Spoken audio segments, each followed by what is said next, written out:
Ladies and gentlemen, it'll take us a few minutes to get the room ready, so we'll start the meeting as soon as possible. Thank you.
Good morning, ladies and gentlemen. If I can ask members of council to take their seat, on va commencer la réunion pour le 24. We'll be starting today's meeting.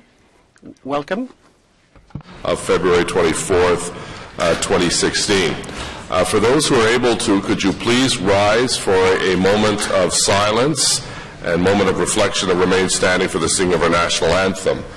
And as we recognize the moment of reflection, it's with great sadness that Ottawa recently suffered the loss of a longtime municipal councillor, Egbert Bert Reitzma. Bert, formerly of Fitzroy Harbour, passed away peacefully in the Almont Fairview Manor Thursday, February 11th, in his 77th year. Mr. Reitzma served as a councillor for Ward 2, Fitzroy, in the former township of West Carleton from 1974 to 1982, and again from 1988 to 2000.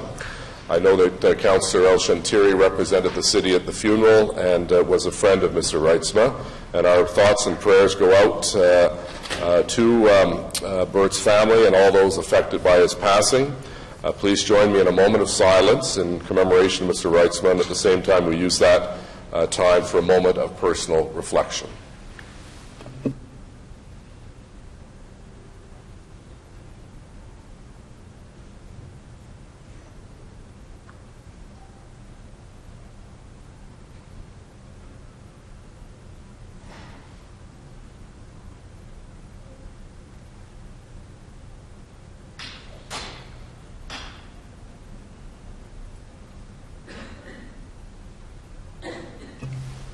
If you could remain standing, I'll ask our colleague, Councillor Brockington, to introduce our very special guest who will sing our national anthem. Councillor Brockington. Thank you very much, and good morning, Your Worship, fellow colleagues, and ladies and gentlemen. This morning I have the privilege to introduce the Glee Club of St. Pius X High School, located on Fisher Avenue in River Ward. St. Pius X is one of 3 high schools in River Ward established in 1958.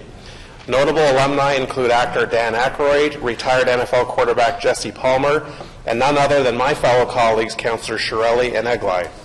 Currently, the school has 937 students under the leadership of Principal Bill Barrett, also a graduate of Pius from 1978. I would like to welcome Principal Barrett, as well as I'd like to recognize School Board Trustee Kathy Ablett, was to be here today, but she couldn't make it at the end. St. Pius X Glee Club consists of up to 15 students ranging in age from 14 to 18 who have a mutual appreciation of music. They meet on a weekly basis and enjoy performing various show tunes and mashup themes. Although a relatively new club, recent performances include the Pius Pancake Breakfast this past December supporting Tory Mountain, and the Grade 9 Coffee House, which builds up school spirit.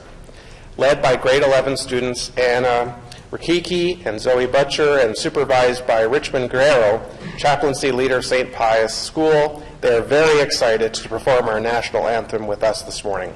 Your Worship, fellow councillors, ladies and gentlemen, the St. Pius X Glee Club.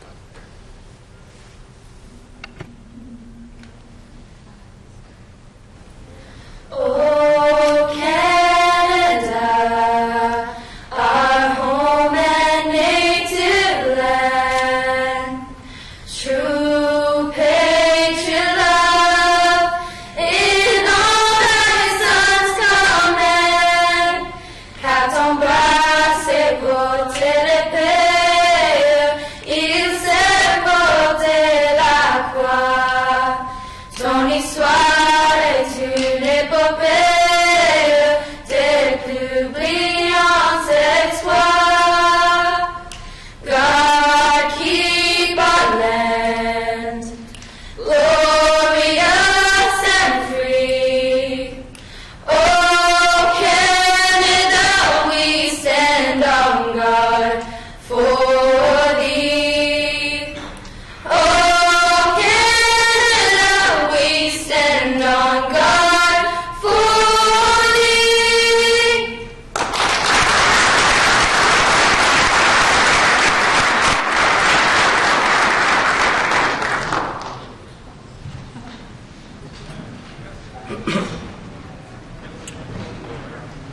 thank you very much to the Glee Club from Pius, and thank you, Councillor Brockington, for suggesting that great start to our meeting today.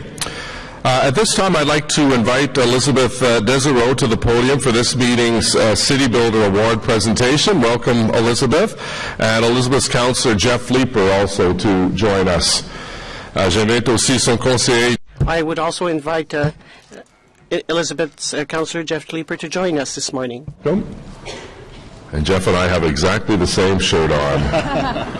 In April 2015, Elizabeth, a lifelong non-smoker, was diagnosed with late-stage lung cancer. As a teacher and newlywed and mother-to-be, she refused to accept this prognosis. Comme enseignante, nouvelle mariée et future mère, Elizabeth a refusé d'accepter. She refused to accept this prognosis. Saying hello to Mom. Luckily, despite being 25 and 5 months pregnant with her first child, Elizabeth was surprised to find a rare genetic mutation which allowed her to qualify for alternative forms of treatment. In researching lung cancer, Elizabeth found that where it is the most frequent killer among cancers, the stigma attached to the lung cancer as a smoker's disease means a disproportionately low share of cancer research funding is allocated to it. Turning this impasse into opportunity, Elizabeth decided to become an advocate for lung cancer awareness and to do all she can to change the image and the conversation around lung cancer. Elizabeth has offered her services as a spokesperson and fundraiser to Lung Cancer Canada and Team Draft, a lung cancer awareness and advocacy organization in the States, founded in 2011 by NFL player Chris Draft and his late wife Keisha. Elizabeth took the opportunity to raise funds for lung cancer awareness last fall by designing and manufacturing white leather Just Breathe bracelets. And I think you have one right here. That's great. Oh, thank you. Beautiful. Thank you. And during this past November and December alone, Elizabeth raised over $10,000 for her respective charities. During the past November and December alone, Elizabeth raised over $10,000 for her respective charities. Façons. Elizabeth has also used her experience to advocate and raise funds for the planned molecular oncology diagnostics laboratory at the Ottawa General Hospital. Having a laboratory in Ottawa will help make genetic profiling of tumors a standard part of medical care, allowing physicians to determine which medications will work best for a particular patient. In addition to advocacy and fundraising, Elizabeth also blogs about her battle with cancer at From Lizzie's Lungs at wordpress.com. Thank you very much for your continued courage and selfless advocacy in your community. And on behalf of your Councillor Jeff Leeper, it's my pleasure to present you with the Mayor's City Builder Award. Congratulations and keep up the great work. Thank you. Come on over here and we'll put a plate.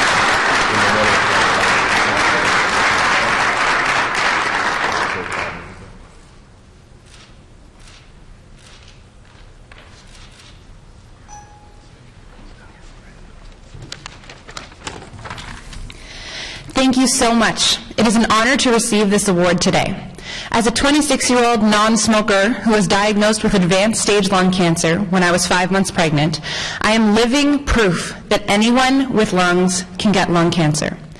It is time to stop the stigma and learn about lung cancer. Lung cancer is a public health problem that needs to be taken care of, no matter how it came to be. Lung cancer kills more Canadians a year than breast, colon, and ovarian cancers combined, and is extremely underfunded. It is the world's #1 cancer killer, but only receives 7% of government funding and 1% of personal donations.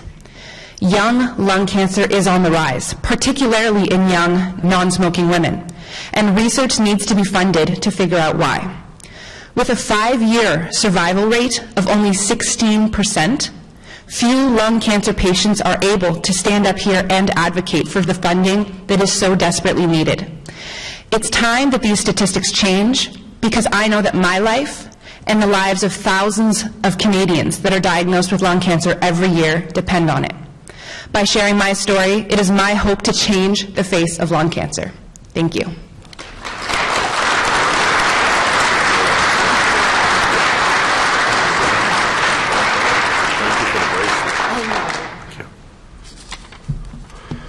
And welcome to Elizabeth's family and friends who are here as well, and her son.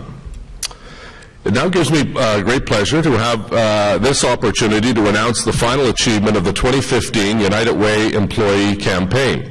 Je suis très heureux. It gives me great pleasure to have this opportunity to announce the final achievement of the 2015 United Way Employee Campaign in Ottawa. On behalf of City Council and senior management, I extend a warm welcome to the representatives of United Way Ottawa and to our guests who are here today. I'd like to recognize Dan Chenier, General Manager, Parks, Recreation and Cultural Services, co-chair of the City of Ottawa United Way Employee Campaign. Where is Dan? Right in front of me. Lisa Hilaire, Chief Corporate Communications and co-chair of the United Way's Employee Campaign. And Lisa is right over there. United Way Centraide Ottawa representatives is Michael Allen here, our friend Michael. Sue Hutton, Senior Manager, Donor Relations and Accounts. And Mark Belanger, Donor Relations Manager, Accounts. I also want to express my thanks to the 2015 United Way Ottawa campaign co-chairs, Chief Charles Bordelot and Dania Verad, for doing such a great job. Employees at the City of Ottawa care about the community where we live, work, and raise our families. Les employés de la Ville d'Ottawa. Employees at the City of Ottawa care about this community where we live, work, and raise our families. Meaningful work the United Way Ottawa does in our community to change lives for the better. Since it was designated the corporate charity of choice for the City of Ottawa in 2001, the City has raised more than $7.4 million for the United Way Centraide Ottawa. Funds raised are 100% local, and the money you have helped raise will go towards making a difference in the lives of those in our city that need it most. I'm extremely pleased to announce that as of February 6, 2016, the campaign has exceeded our goal of $375,000 and has raised more than $385,000. The United Way tells us that this is enough to change 1,376 lives right here in Ottawa. I'd like to take an opportunity to recognize and celebrate the efforts of our employees in making this year's United Way campaign a huge success. Employees, as we all know, are the unsung heroes that have made a real connection with this important philanthropic campaign. Les employés sont des héros de l'ombre. Employees are the unsung heroes that have made a real connection with this important community campaign. With the United Way helps the city deliver excellent services to our residents in need and creates lasting positive changes in our community. Running a great team requires great leaders like Dan Chenier and Lisa Allaire, Bernadine Clifford, Renee Richard, and Christina Rogers, as well as the United Way Steering Committee made up of departmental representatives. On behalf of management and the entire city and my colleagues on City Council, I'd like to extend my very best to those city employees for stepping up as heroes for United Way to make this campaign a success. Au nom de la direction et de la... On behalf of management and the entire city, I would like to extend my thanks and appreciation to city employees for stepping up as heroes for United Way to make this campaign a success. Of our employees who've done a great job surpassing our goal this year. Thank you very much. Merci beaucoup.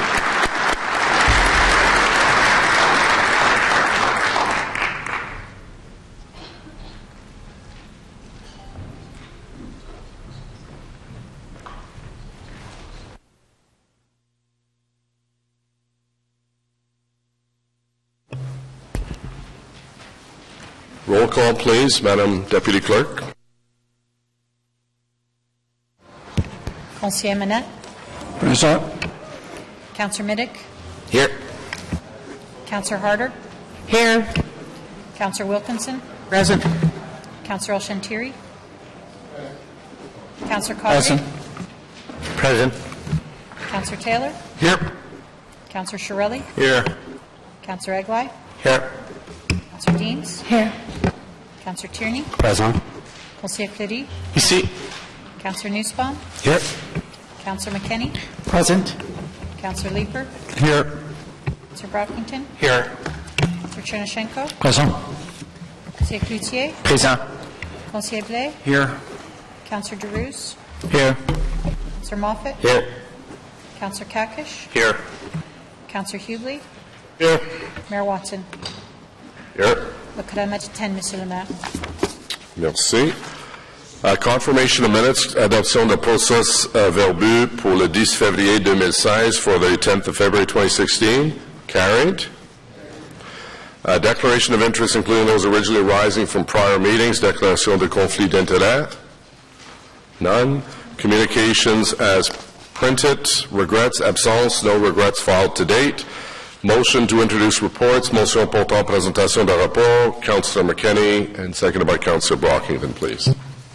Thank you, Mr. Mayor. That the report from the Ottawa Community Housing Corporation entitled Confirmation of Re-election of Ottawa Community Housing, OCHC Board Chair, OCHC Board Tenant Representative Appointment, and OCHC New Strategic Plan, Environment Committee Report 7, Finance and Economic Development Committee Report 11A, and Planning Committee Report 21 be received and considered, that pursuant to subsection 35.5 of Procedure Bylaw 2014-441, Council receive and consider Planning Committee Report 22, Item 8 of the agenda, and further that the rules of procedure be suspended to receive and consider a matter rising from the Special Transit Commission meeting of February 24th, 2016 with respect to tentative collection agreements with the Amalgamated Transit Union, ATU, Local 279, and the Canadian Union of Public Employees, CUPE, Local 5500.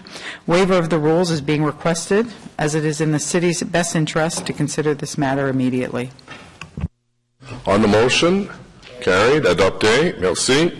First item, Ottawa Community Housing Corporation, Société de Logement Communautaire d'Ottawa, confirmation of re-election of OCHC Board Chair, OCHC Board Tenant Representative Appointment, and OCHC New Strategic Plan. Carried. And we'd like to thank Stéphane Grégoire, the President, who was with us here, and thank you for the good work you and the Board and staff are doing with our tenants. Next is the OC Transpo ATU settlement. I know that many members of Council were here for the Transit Commission. I'd ask Councillor Blais if he could introduce the two motions, seconded by Councillor Kakish. Thank you very much, Mr. Mayor, and I'd like to thank the management team and the bargaining team from OC Transpo for the long hours that went into achieving these agreements. Typically getting a phone call from John Manconi at 3 o'clock in the morning is not good news, but in this case, I think it was very good news for City and for OC Transpo riders in particular. So therefore, be it resolved that Transit Commission recommends that City Council ratify the tentative agreement reached with ATU Local 279 Conventional, and be further resolved that the terms of the tentative agreement be made public. And would you like to do the second one at the same time? And the second one, Mr. Mayor, that the Transit Commission recommends that City Council ratify the two tentative agreements reached with CUPE 5500, Transit Safety and Enforcement and Transit Supervisors Bargaining Units, and be it further resolved that the terms of the tentative agreements be made public. Okay. Comments on the motion? I'll just offer a couple of comments because, as I mentioned, this item was dealt with, and we invited all members of Council to attend the Transit Commission meeting. But as all of you know by now, this 4-year collective agreement between the City and Local 279 of the ATU offers labor stability to over 2,200 OC Transpo employees, including all bus operators. The deal that was reached is within the mandate given by City Council to OC Transpo's management last spring and shows good faith from all parties involved. I want to take a moment to recognize everyone's hard work and efforts in getting to where we are today. Je veux reconnaître le travail et les efforts. I would like to recognize the work and the efforts of all those who ensure the success of this agreement, including Union President Clint Crabtree, as well as John Manconi and his team at OC Transpo, and Chair Stephen Blais and the entire Transit Commission. The fact that we were able to reach a tentative deal prior to the expiry of the current contract demonstrates our city's positive relationship with our union partners. With guaranteed labor stability until year 2020, this deal comes at a critical time and sets the table for a smooth implementation of the LRT's Confederation line. Avec cette entente qui nous offre la paix d'esprit, because this will provide stability until 2020, we will be well positioned to implement successfully the Confederation line. Transpo's employees, it's a good deal for our riders, and it's a good deal for our taxpayers. I'd like to ask all of you to support this motion and to ratify the collective agreement that is before us today. So we have two motions. The first by Councillor Blais, seconded by Councillor Kakish, is the ATU 279 motion. Carried. Was there a dissent? No. The second is QP 5500. Carried? Carried. Thank you all very much. Merci beaucoup. Thank you all very much. Environment Committee Report number 7, rapport numéro 7 de Comité de l'Environnement. Item number 2, Air Quality and Climate Change Management Plan and Renewable Energy Strategy Update. Received. Residential Protective Plumbing Program Review and Proposed Program Updates, Programme d'installation de dispositifs de protecteurs sanitaires résidentiels. Carried. Comments on the proposed Waste-Free Ontario Act and draft strategy for a waste-free Ontario building the circular economy. Councillor Leeper has a motion, seconded by Councillor Chernishenko. Councillor Leeper, please. Thank you, Mr. Mayor. As this motion came originally to committee, it may have left the impression with some of our stakeholders that we would be tools down in the run-up to the final regulations for the Waste-Free Ontario Act. I have amending language that makes it clear that City is continuing to work on some important parts of our waste reduction strategy. The changes have been done in conjunction with staff as well. The motion is, whereas the staff report comments on a proposed Waste-Free Ontario Act and draft strategy for a waste-free Ontario building the circular economy identifies the challenges of proceeding with Phase 2 of the Ottawa Waste Plan while the province of Ontario is making significant changes to existing legislation, and whereas Bill 151, the Waste-Free Ontario Act, which is still in second reading debate, is an enabling legislation which only provides the framework of the province's direction, and future regulations and policy documents will not be forthcoming for up to 5 years from Bill 151's adoption. And whereas staff's review of Bill 151 indicates that the Waste-Free Ontario Act may have a significant impact on waste diversion programs that the City of Ottawa provides to residents, and the Environment Committee, based on the staff report, is recommending that, although the source-separated organics program review will continue with the results reported back to the Environment Committee and Council, the City would be better served if the other work related to future waste management programs and policies affected by the proposed legislation be delayed until the municipal role is carried. And whereas Council wants to ensure that the recommended delays do not impede progress on Council's overall commitment to achieving its waste reduction goals as articulated in Phase 1 of the Ottawa Waste Plan, therefore be it resolved that City Council approve that Recommendation 2 be amended as follows. Approve the delay of the service delivery review of solid waste management services, the completion of the City's waste plan, and any related programs and policies affected by the proposed legislation until the municipal role is clarified, on the understanding that A, staff will continue to promote and educate residents on waste reduction, reuse, and recycling.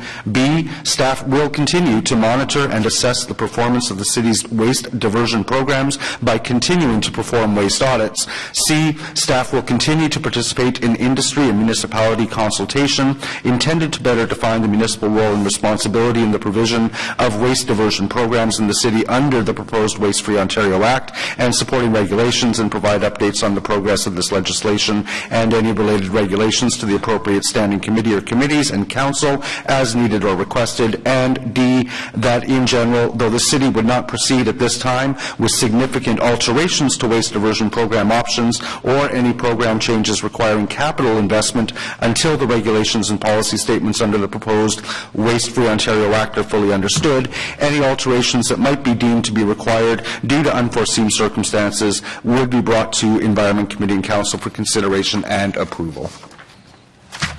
Okay, so Councillor Hubley, is it a quick question, or should we come back to this? Yeah, okay, let's hold it. There's others that want to talk. Okay, so we'll come back to that item. Thank you. Next, climate change. I know we have motions and comments on that, so we'll come back to that as well.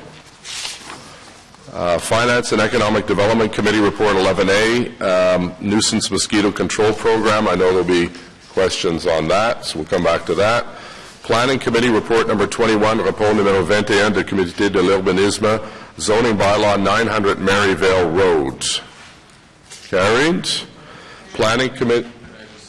Councillor Fleury. I just want to thank our provincial partners, this and the local councillor for this. It was a complex initiative. It is a health hub, and there's still elements that we're working on relating to the community garden. So I want to thank the councillor, but also our provincial partners, Minister Shirelli and Minister Nakvi, really helped us in this regard. Thank you. Right, it's a great project. Planning Committee Report number 22, rapport numero 22, part of 2168 10th Line Road. Carried. Dissent by Councillor Nussbaum. Bulk consent agenda. Does anyone wish to remove anything from the bulk consent agenda at this time? No. On the bulk consent agenda as presented. Carried. Okay. So we will come back to Environment Committee. Comments on the proposed Waste-Free Ontario Act and draft strategy. Councillor Hubley has a question. Thank you, Mr. Mayor.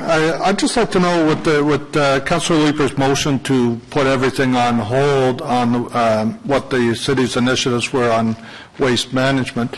What's the impacts? If you recall, at the end of the last term of council, we had quite a discussion about the need to play catch-up after the loss of Plasco on investigating alternatives for managing our waste and reducing our waste, even more importantly. And I'm just wondering what the impacts on those initiatives would be. Are we going to not make any progress, or what? So is Dixon here? Maybe he can answer.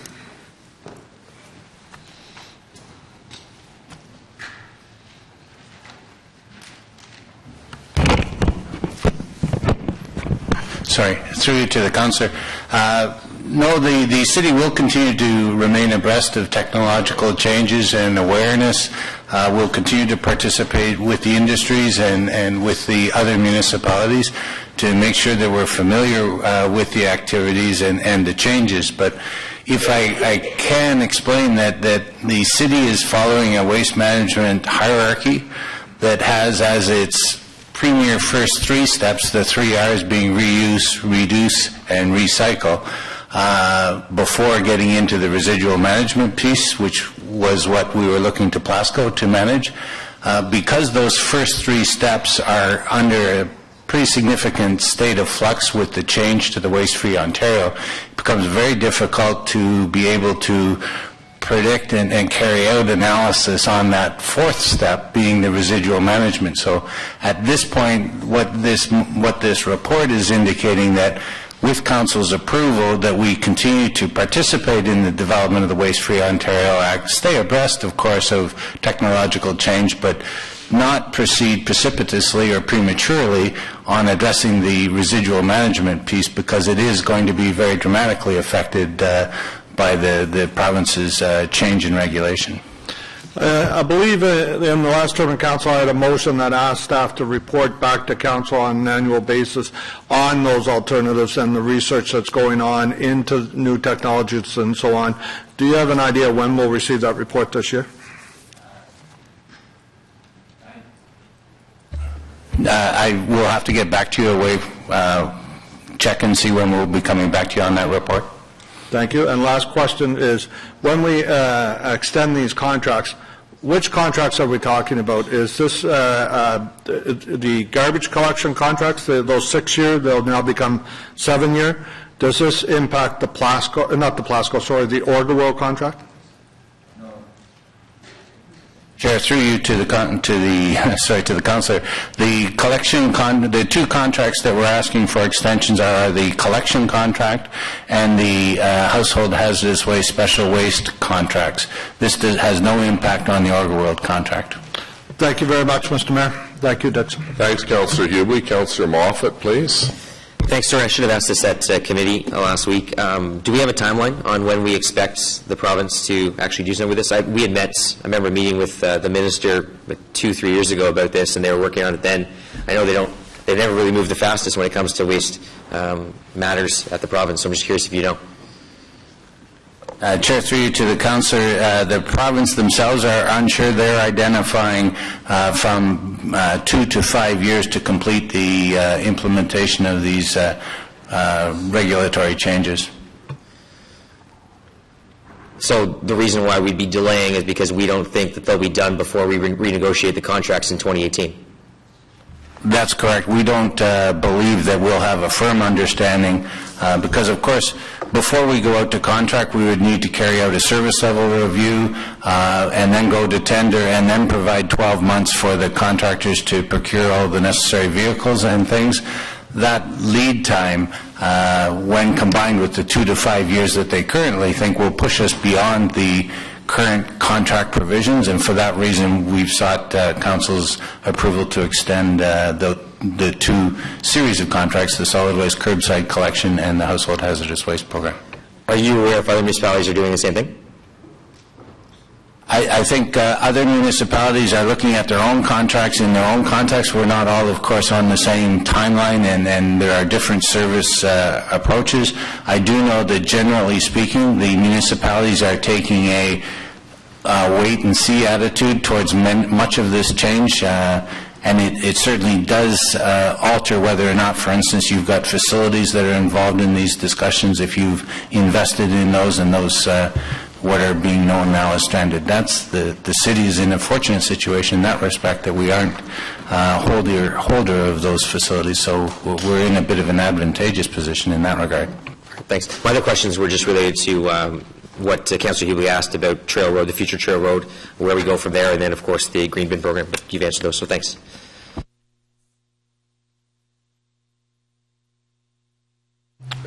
Councillor Fleury, please. Merci, Mr. Mayor. Just following up on my colleagues' questions, I wonder, as part of this review, have we articulated our wish regarding the ICNI sector? Because in the report and the submissions, we see that the diversion rates on the ICNI side are very low at 18%. Are we requesting, as part of this review provincially, any changes with regards to our authority for the ICNI sector?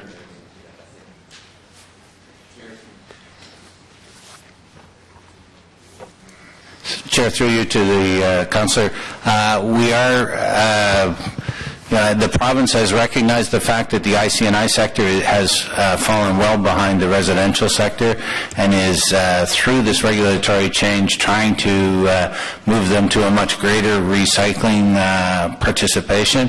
Our involvement in the review and generation of the new regulations will certainly be we will be providing that input, that from a community perspective we need to ensure that all groups, not just the residential but the ICNI sector as well, need to participate much more readily in recycling and diversion.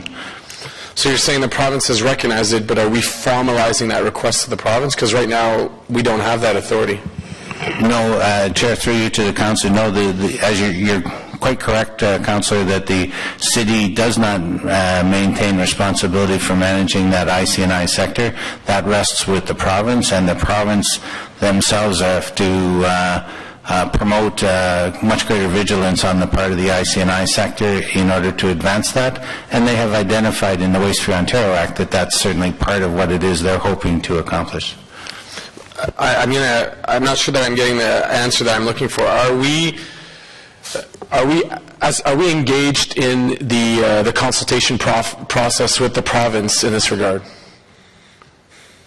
Yes, we are, Councillor, and yes, we are promoting the fact that the ICNI sector must advance in their participation in diversion. That's one of the points that we're suggesting go forward formally as part of the comments to the Act itself. Okay, because as a member of the Environment Committee last term, I recall that some of the strategies for the master plan actually were hindered for us not having a fulsome approach to the entire sector. So I hope that going forward, as part of the review components, that we factor in all of the possibilities for the entire diversion possibilities or opportunities on our city boundaries. And I think also Councillor Taylor might be able to confirm this. AMO is dealing with this issue as well as our voice at Queen's Park, if I'm not mistaken. That's on their priority list? Okay, thank you. Councillor Eglai, please. Thank you, Mr. Mayor. Perhaps it's the lawyer in me, but I'm not crazy about the wording in the last paragraph. Until the regulations and statements under the proposed Waste-Free Ontario Act are fully understood. That seems to me a little bit loosey-goosey, and I'm maybe looking to legal for this to give some sense of what the tipping point might be as to when we might fully understand. Because it seems that's the catalyst to whether we move forward or we don't move forward. By tipping point, you don't mean in the waste sense. Sorry, Mr. Mayor, I'm just trying to see which particular resolution the council was referring to. It's in the very last paragraph. It's vague. It's void for vagueness. It's paragraph D with the fourth line from the bottom.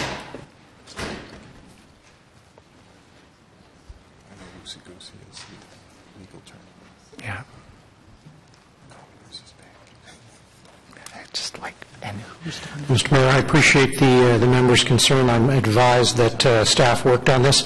If the member would like, I will have a moment to just check and see if there's something more suitable to wording to try to ensure that it's not vague or ambiguous in that regard. I'd appreciate that. Thank you. Okay, so we'll we'll go to Councillor Chernyshenko. We'll come back to Councillor Eglai once the solicitor perhaps comes up with a word that's agreeable to Councillor Leeper and Chernyshenko. So, Councillor Chernyshenko, the floor is yours, please. Yes, please, and any clarity that can be offered there would be helpful to all of us. Quite simply, just so it's clear where Councillor Leeper was coming from and why I gladly second in this motion and support it, is that it was brought to our attention by at least one delegation at Environment Committee that the way the report and recommendations read at the time left the impression that the city was just essentially standing down and waiting till the province gave us clearer direction, whereas in fact the city fully intends to continue doing what we do, and if I might characterize it, only better. So doing the same things we do now, but continue to look at how we can achieve better participation rates, better diversion rates, etc. But such fundamental changes to the way in which that the producer maybe full extent or producer responsibility, where imagine a bottler that's fully responsible for taking back their own material, that would have a fundamental create fundamental changes to what we collect and how we collect it and the money that we do or don't get from it. So any long-term plan that envisages major changes like that would be foolhardy to go right through on at the moment. But the key point here is that yes, continue to do what we do, only better, and yes, as Councillor Hubley pointed out, keep an eye on existing technology. So when we have that clearer signal, we're part of the way to being able to act.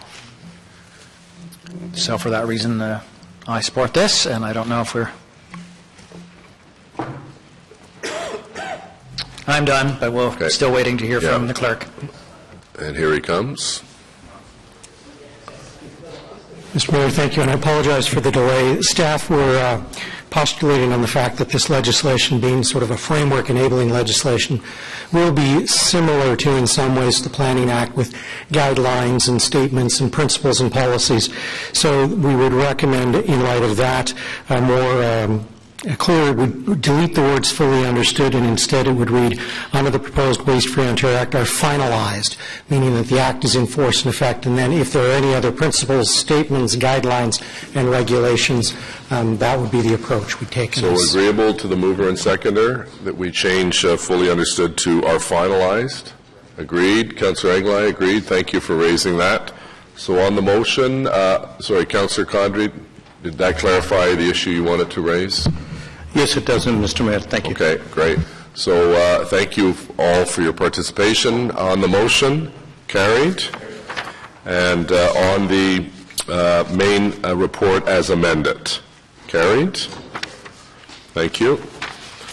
The next is climate change, changement climatique. We have a motion from Councillor Harder, seconded by Councillor Chernyshenko. Councillor Harder, if you'd like to introduce this, please. Yes, thank you very much, Mr. Mayor. It's on the screen now. Therefore, be it resolved that City Council approve that recommendation 2C be amended to read as follows: that staff working with the sponsors group consisting of the chairs of Environment, Transportation, and Planning Committees and the chair of the Transit Commission be directed to assess ways in which the city can help improve the energy performance of new and existing residential and commercial buildings. For example, a green building checklist to promote sustainable new construction, a green retrofit renovation checklist to promote the upgrading of existing buildings, guidelines and resources for better building performance, and working with Province of Ontario to progressively raise building energy performance standards mandated through the provincial building code and report back to the appropriate standing committees and council with recommended approaches. And Mr. Mayor, if I could just have a couple of moments to speak to this, because I'm sure that many people are wondering why is Jan Harder moving this amendment to a motion on climate change. But I've met with Councillor Ternachenko a couple of times now on this issue, and I can say that staff, Ms. Snedden, has been meeting with the industry on the building industry on this too. And so I think it's important that we really don't put all of our eggs into the new build basket, because quite frankly it's already doing very much an on-track job. So I look at this as a very holistic approach. And I did have lots of questions as to how the targets would be set and success is measured. And I continue to believe that this process will be successful if, through the process of assessing the climate change impacts and how we plan to mitigate those impacts, that we base the founding assessments on fact, not just a sense or a feeling, or as some are concerned, a fiction. For example, many would think that new construction could use a new regulation or two in order to improve, and that this improvement would see drastic greenhouse gas emission reductions, and in fact, development industry must be low-hanging fruit. Not true. And in fact, the new housing and commercial building industry is an underappreciated Canadian success story. Let me give you a few fun facts. Despite having 38% more houses in Canada than in 1990, residential emissions overall are down 11%. And new houses are 47% more efficient than in 1985, and this improvement has not been through codes, but through ongoing innovation and voluntary improvement, much of it thanks to government and industry collaboration in research and development. And lastly, houses today use 1/3 of the energy of a house that was built in 1975. And really, this is a kicker for me. Every dollar invested in the average existing Canadian home, so the renovations of existing Canadian homes and energy-saving renovations, will yield 4 to 7 times more greenhouse gas reductions than the same dollar spent on a new home. Why am I giving you all these facts? Because I want us to realize that we must be thoughtful and realistic with this motion. We must identify the real low-hanging fruit and action accordingly. We must set targets that are aggressive yet reachable, and they must be real and they must be measurable. And we must leave preconceived notions at the door and find real and meaningful process to reduce our footprint for future generations. My amendment calls for all changes affecting the greenhouse gas reductions and climate change to be considered by that sponsor group that I included in the motion, which is to include the chairs, as I said, from Environment, Transit, Transportation, and Planning, so that each proposal to reduce climate impacts in our city can be fully considered, measured, and vetted. Thank you, Mr. Mayor. Great. Thank you very much, Councillor Harder. Councillor Brockington on the motion and the main report. Thank you, Your Worship. Just the questions for the mover, the inclusions of the chairs of Transportation and Transit. Obviously, they don't have a lot of dealings with the buildings, but it's because the greenhouse gases is comprehensive, and that's why they're being included. It's just I thought this was more focused on the existing buildings and renovations. Who can answer that? Well, it's Councillor Harder's motion, the inclusion of the Transportation and Transit chairs on the Sponsors Committee. The rationale for that.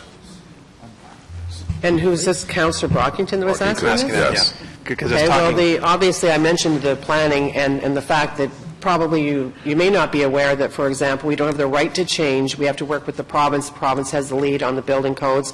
But certainly with transportation, I mean, and everything that transportation is over, we're going to have a low-hanging fruit is definitely cars. It's definitely vehicles. Well, in both of those shops, we've got quite a few of those.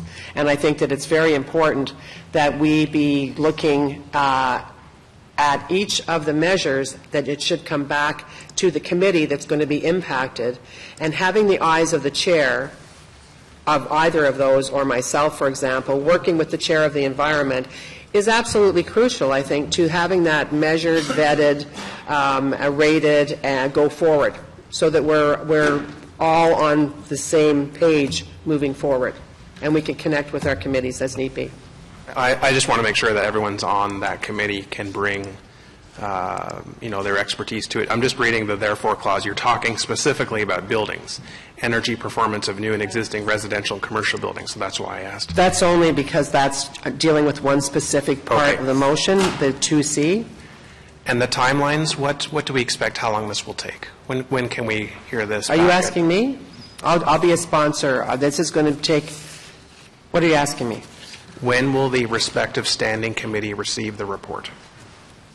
Well, Councillor, quite frankly, we don't know that yet, because today we start part one of the process, and staff will take their due diligence. I mean, I don't know, maybe you haven't been on a sponsor group before, but those of us that have been on sponsor groups can tell you that staff work very hard. They bring to us, they check the water, if you will, by saying, yes, no, maybe so, and we go, absolutely not, or you're on the right track, they come back. And that's the value of having the sponsor group in place with the right people on it, Mr. Mayor. And so I can't say that. Okay. I mean, I don't think that Councillor Chernyshenko can say that, and he's certainly been inside the tent working on this for quite a while now. I appreciate if there's no answer. I just thought it was a fair question to ask that. I'm not questioning anyone's work ethic. I just thought if we were aiming for within this calendar year, certainly this term of council, but I appreciate the fact that we don't know the exact timelines. Okay. Thank you, Councillor Brongton. Councillor Chernyshenko, please. Yeah, if I may just try to address this question and then still leave myself the ability to perhaps sum up in the main motion. Yes, the short answer is we don't know. It is open-ended, but with the full intention to do it as efficiently as possible. These are issues that I believe are urgent to address, so there's absolutely no benefit in taking longer than necessary, but on the other hand, we want to do it well, so that leaves us with no better answer for you today than we're not sure, but we will do it in as efficient a way as possible. Okay. Councillor Fleury, please. I just have two small questions. I missed the Environment Committee. I'm sorry. But I was questioning myself on two components. The selection of the 2012 year. I'm sorry, I don't really understand. I wonder if my colleague could clarify this for me. And one of the critiques was that we are targeting a certain goal. Can we have firm criteria? So just wondering if the formula of a 5-year review is appropriate for like Transportation Master Plan or OPEATS, where there are every 5 years a review process. Is this included in what is being presented? I'm sorry I wasn't at the committee. Please. Yes, I'll do my best, but perhaps I will turn to staff to remind me and us what the current. We do have an air quality and climate change management plan. This is in a sense meant to supplement that, but I would envisage that on a regular basis. Is it every 4 years that the AQC-CMP we would typically review, or has that decision never been made by council as to what its update period would be? Get a response. Chair, through you to the council, the next update would be in 2019. So it's a 5-year, the last 2014 projected a 5-year report back cycle. All right, Conseiller Fleury, c'est correct? Other comments on the amendment or the main report? Councillor Chernyshenko, were those your comments? No, I'll wait. I see Councillor Hubley. Okay, Councillor Hubley. Thank you, Mr. Mayor. I'll comment on the main report. I'm deeply conflicted with this because I appreciate the work of Councillor Chernyshenko and his committee on the efforts, except I was looking for some real targets that we could achieve. I thought we as a city had been making great progress on reducing greenhouse gas emissions on our municipal properties and the efforts that we make our vehicles and so on and so forth. But I look around the country and I see cities like Edmonton that are expected to reach a 90% diversion rate this year or next, and we here in Ottawa struggle to reach 40%. Why isn't there targets for things like this in these goals? In Edmonton, they're reducing greenhouse gases by 150,000 tons a year and converting 100,000 tons of waste into revenue for taxpayers. I don't understand why we're not looking at serious plans like Edmonton did. And since being elected in 2010, I've asked staff to investigate and recommend alternatives such as single-sort programs, which are well up and running in Winnipeg and Fredericton, for example. I've encouraged the review of alternate technologies like incineration and other ideas, and yet today, here we are making plans for 2050 with nothing for 2020. So, unfortunately, I can't support this motion. Thank you. Okay. Thank you, Councillor Hubley. Other comments? Councillor Chernyshenko. Yes, thank you. And perhaps we are not at odds sort of at all or as much as it may seem. Councillor Hubley or others who did question the wisdom of a really aggressive long-term goal when charitably we have not been making particularly good progress to date on achieving even shorter-term goals.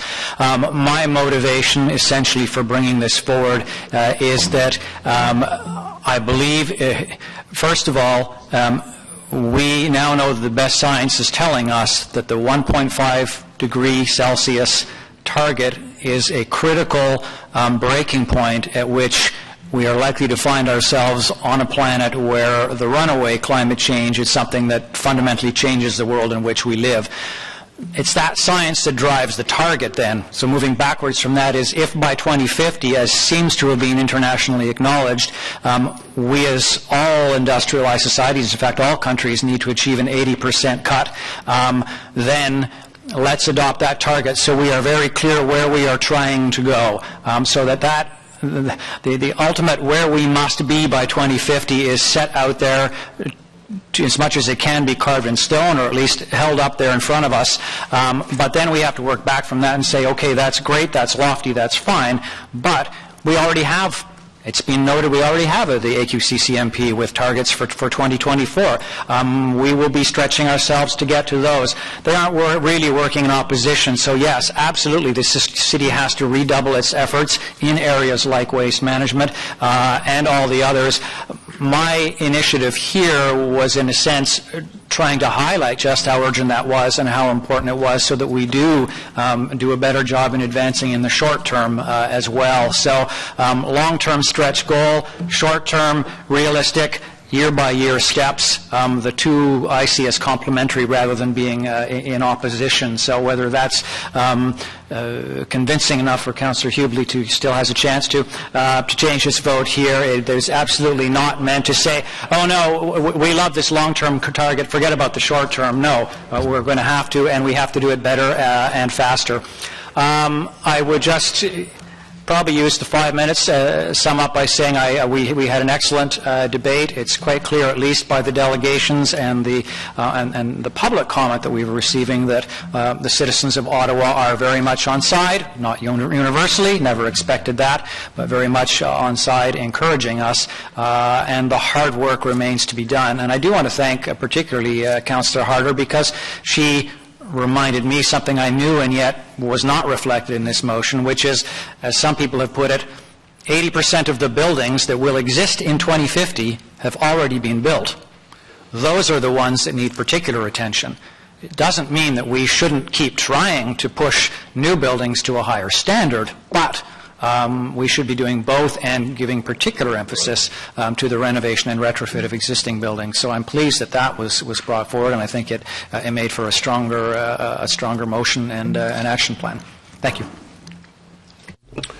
Thank you. Well, I'd like to lend my support to this motion and thank Councillor Chernyshenko for the work that he's done at the Environment Committee, and also thank Councillor Harder for the amendment that she has brought forward. Alors, je suis heureux d'appuyer cette motion. I'm very happy to support this motion this morning. And the motion of Councillor Chernusenko and the amendment of Councillor Harder. Points have been made here and certainly at the Environment Committee earlier this month, and I'm not going to reiterate them, but they do show that we are taking this issue seriously. I've had a number of meetings in the last 2 weeks with community groups such as Ecology Ottawa, Tree Ottawa, the Ottawa Chamber of Commerce, Ottawa Centre Eco District, Sustainable Eastern Ontario, Enviro Centre, and the Ottawa Renewable Energy Co-op. And the message I heard in these discussions is much of the same I hear in the community. Ottawa is leading the way on environmental issues, but we should always look at ways that we can do even better. Dans mes rencontres avec des groupes. In my meetings with environmental groups in the past 2 weeks, I often hear the same message than in the community. Here, climate change will be an even larger part of the municipal agenda in the years ahead. And I say this not because of any one person or committee or project, but because that's simply the reality we face in the 21st century. There's no ignoring it. The future success and prosperity of any city will depend on its ability to protect itself from and adapt to climate change. And I think we are poised for success. Je crois que nous sommes bien placés pour répondre. I think we are poised for success. Track record that we can all be very proud of. We're consistently recognized as a sustainable, livable, bikeable, walkable city. We're investing in zero-emissions light rail transit, which will bring the lowest reductions in greenhouse gas emissions in our city's history. We're cleaning up the Ottawa River. We're investing record amounts in cycling improvements and road safety initiatives, and we're working to plant more trees in our neighborhoods. And we continue to have the best drinking water in the world. The measures in this motion will build upon this important work, and I hope you will join me in supporting it. So on the motion, yeas and nays, please, Madam Deputy Clerk. So why don't we just do the amendment first on the amendment? Carried. And then on the main motion, yeas and nays, as amended. Councillor Hubley? No. Councillor Chernusenko? I tried. Yes. Councillor Shirelli? Yes. Councillor Kakish? Yes. Councillor Deans? Yes. Councillor Taylor? Yes. Councillor Eglai? Yes. Councillor Brockington? Yes. Monsieur Fleury? Oui. Councillor Nussbaum? Yes. Councillor Wilkinson? Yes. Councillor Middick? Affirmative. Councillor El-Shantiri? Yes. Councillor Giroux? No. Councillor Moffat? No. Conseiller Cloutier? Oui. Councillor Caudry? Yes. Councillor Harder? Yes. Conseiller Manette? Oui. Councillor Leeper? Yes. Councillor Tierney? Oui.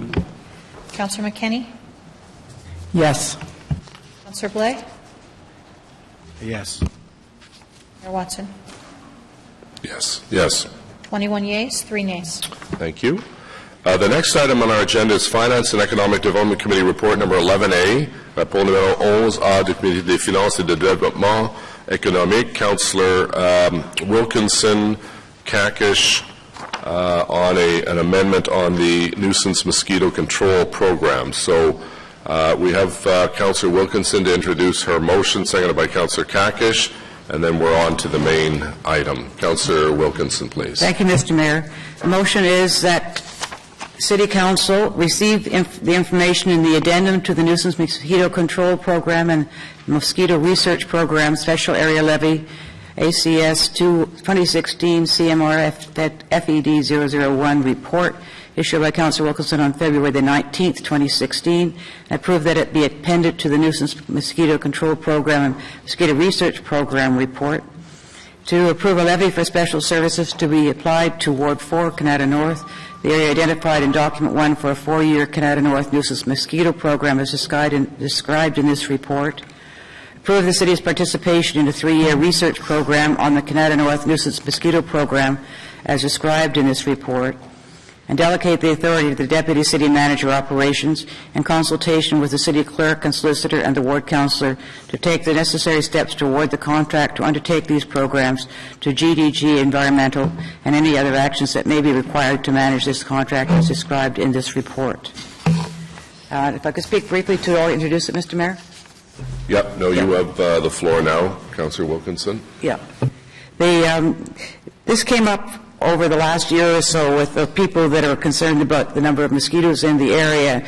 Didn't know exactly why, but we do have a West Nile program going on, and as part of that program, they actually do traps to catch mosquitoes in certain areas of the city, and they find the numbers and the types of mosquitoes. I now know that we have 40 types of mosquitoes here. 4 of them are involved with the West Nile project, and the others are not. What happened in our area, for some reason, is that the numbers have started to increase dramatically. And the company that does this sent me this information that from 2010 to 2012, there was a 34% increase. But then you had, compared to 2012, this is the following increases. In 2013, 63% increase. In 2014, 90% increase. In 2015, 63% increase. The numbers will vary a bit depending on the dryness of the year, etc., but there's definitely a turn forward, although we don't know exactly why.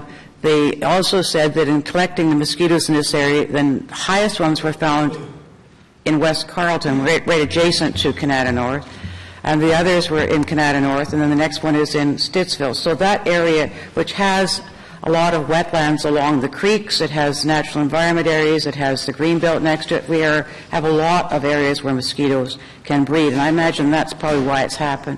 So in looking at it, we did some research with the city staff. As I Nick Stowe has been incredibly useful in looking into this. I said I wouldn't do anything if it was going to create a problem to the environment, because that's not why we save environmental areas. He did research and found that the research shows that the use of this ingredient BTI, which is a natural bacteria, it's actually a protein that will affect the interior of both mosquito and black fly larvae, because they have a very high pH level, and not other animals and not other creatures. So it's a very effective, it's a natural material, it's not a chemical, and it's been used for about 35 years around the world, including about 60 communities in Canada, including Gatineau.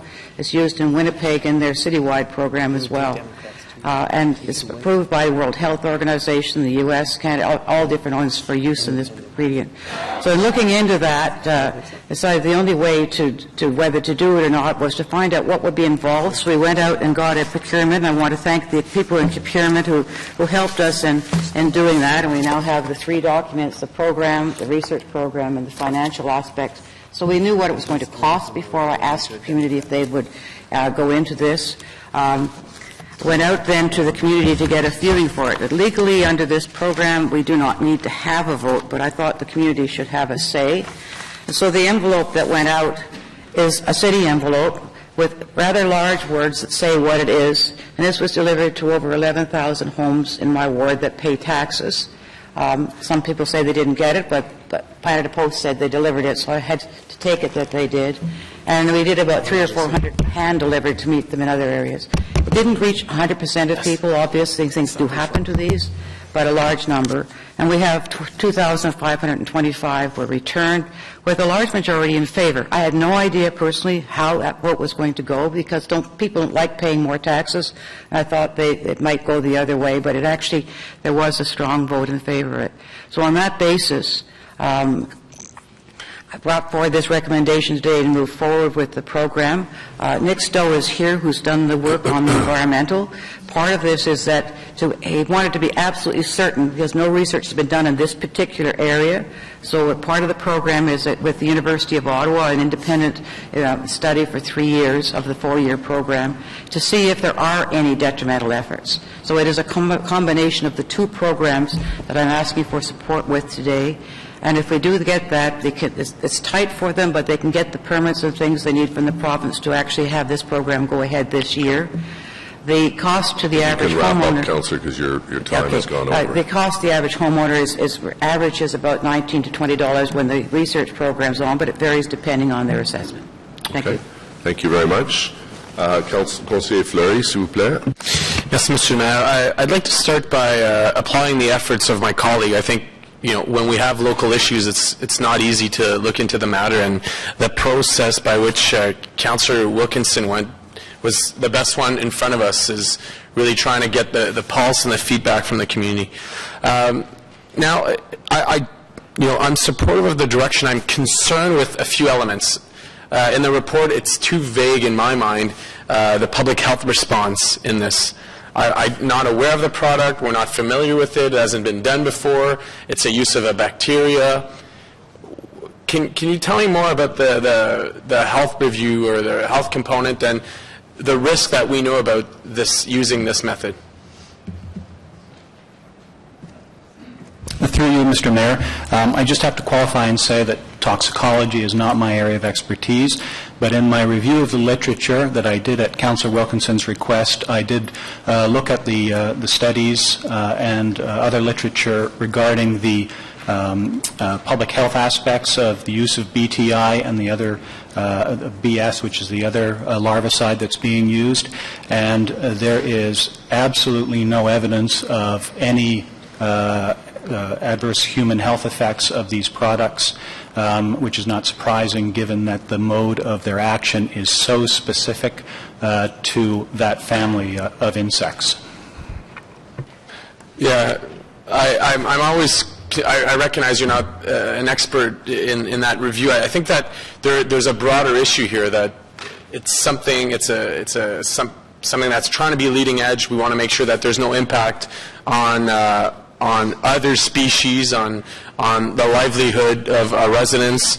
I'm concerned that we haven't done more research with chemicologists and other from the health field. Like I'm surprised public health hasn't been more involved in the process.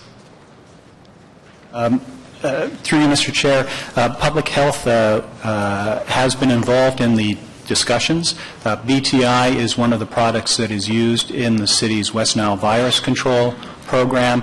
It has also been used extensively around the world for more than 30 years with absolutely no evidence of human health effects.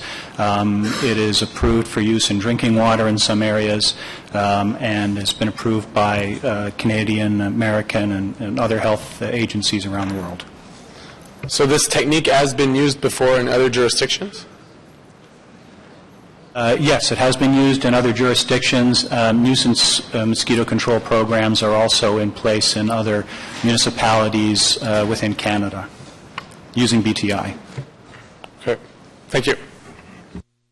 Thank you, Councillor Fleury. Councillor Leeper.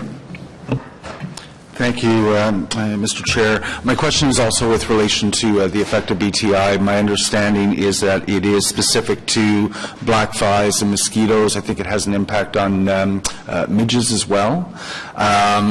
What does that mean for the species that rely on those as a food source? I'm thinking of bats specifically. We've had some residents raise concerns around that. Do we think that the diminishment of the population of these insects is going to have any kind of a meaningful impact on those higher order species? Through you, Mr. Chair, when this project was first proposed, that is the concern that I brought to Councillor Wilkinson, in which she asked me to research more thoroughly and also to meet with GDG Environment to assess their methodology. And you're quite correct. The product BTI is very specific to a small family of insects that includes mosquitoes, black flies, and then a group called the non-biting midges. Okay. Those non-biting midges form the basis of the food web, the most fundamental level of the food web in most wetland communities. And so I did have a concern that this program could impact wetland communities and wetland food chains in some of our most sensitive environmental areas. I went out, I looked at the research on that, and first thing I established was that most studies, the vast majority of studies, had shown no impacts on chironomids. That chironomid is a Latin for the non-biting midges. It had shown no impacts on chironomids. The research also showed that the concentrations you needed to impact the non-biting midges were much higher than the concentrations that are needed for control of mosquitoes and black flies. And when I reviewed the methodology that GDG Environment uses in the application of this product, I concluded that their methodology was likely to also keep those concentrations well below the levels that should impact chironomids. So my assessment was that the likelihood of negative environmental impacts was small, that the magnitude of any environmental impacts would likely be small, and consequently the risk to the environment was low, but not non-existent.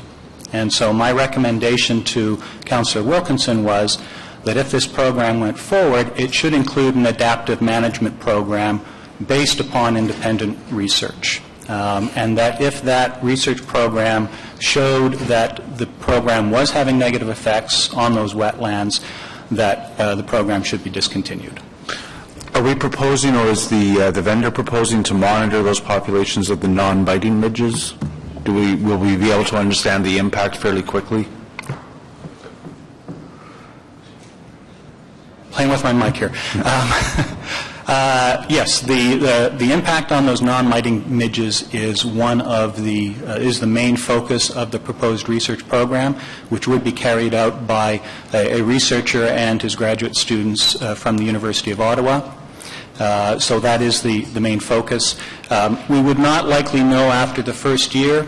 The nature of environmental impacts is that you normally have to monitor over several years because there are also other factors that will influence things like populations of midges. So we proposed a 3-year program, which we think is reasonable in terms of length and cost, and the focus, as I said, is on those non-biting midges. Thank you. Thank you, Mr. Chair. Thank you, Councillor Leeper. Councillor DeRoos. Thank you, Mr. Chair. This is a very interesting program, but I know we've been all bombarded with lots of email, but I want to also thank my colleague, Councillor Wilkinson, for taking interest in this matter. My concern is a little bit different, on a different angle. And every time now we have an issue in the city of Ottawa as a council, are we setting a different standard that we can fix problems with a levy?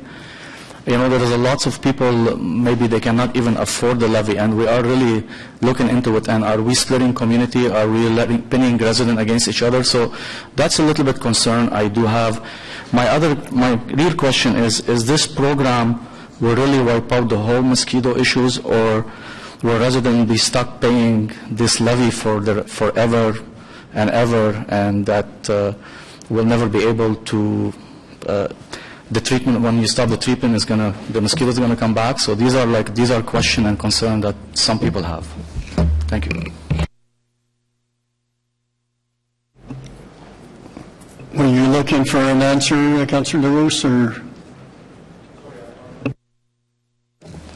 My question is, will this program will wipe out the whole mosquito issue, or the residents going to be stuck right now paying levies for the rest of their life because the minute we stop the program, the mosquitoes going to come back?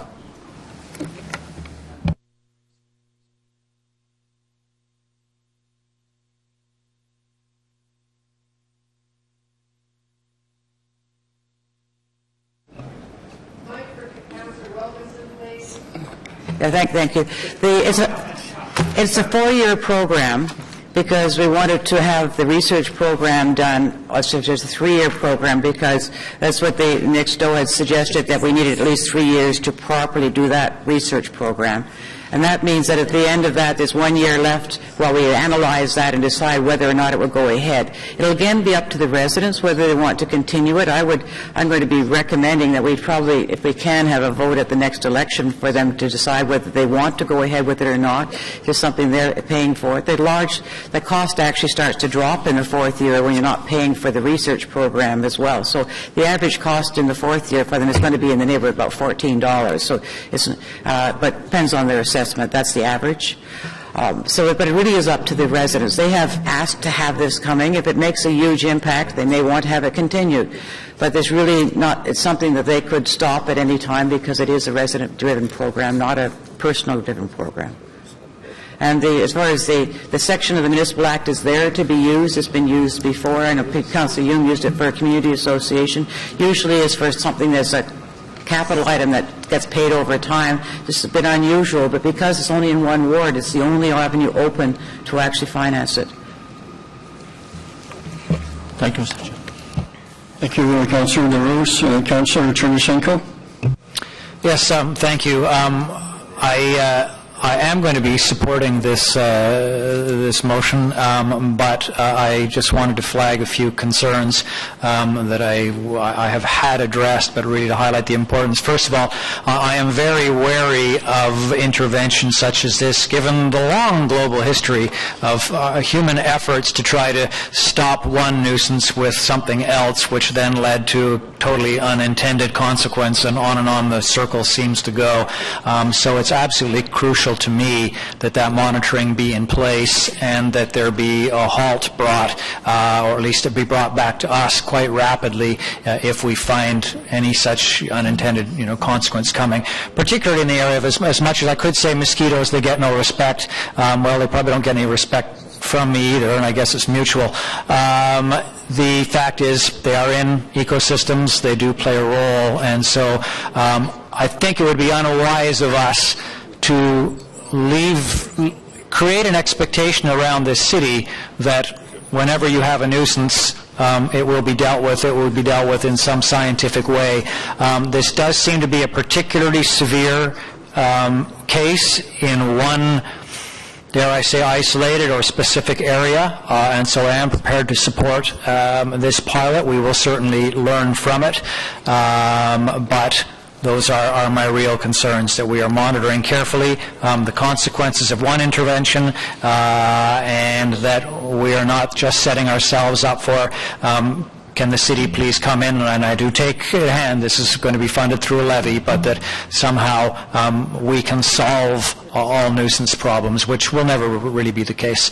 Thank you. Those are our comments more than questions.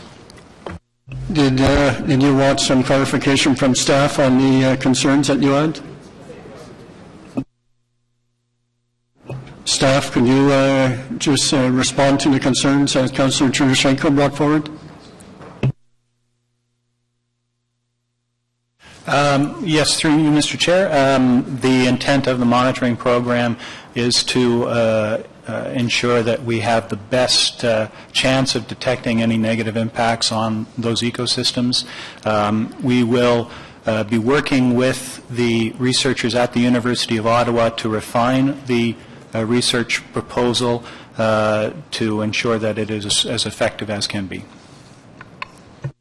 Thank you. Councillor Kadri. Thank you very much, Mr. Deputy Mayor. Just a couple of concerns and questions that are raised on the table. The involvement of the public health. The item did go through our public health offices, and Dr. Levy felt that this was more of a nuisance issue rather than a health issue. I do have Martha Robinson from Ottawa Public Health in the audience. If the councillor would like her at the table to answer any other questions, she is available, so I'll leave that out there for now. Question to Councillor Wilkinson. Councillor Wilkinson, you mentioned a couple of other areas that may be affected by the mosquitoes. Is there any kind of a radius around where they're going to do the spraying? Are they going to be covering up some of those areas, or is that strictly for Ward 4? Well, the method they use is not a broad spraying. What they do is they go in, they have to find the larva first because they have to get it at a certain point, and they have a backpack with a nozzle type of spray, and they just direct it directly on it if it's ready. In areas which they can't get into, they put the ingredient into a corn granular, and they drop them from the air as a granular, not a spray, so it won't spread around. And the way that they do it is they have a 2-kilometer area around what they call the protected area, which is the ward. So they will be in the other areas, and they have to have permission of landowners for any treatment that they do.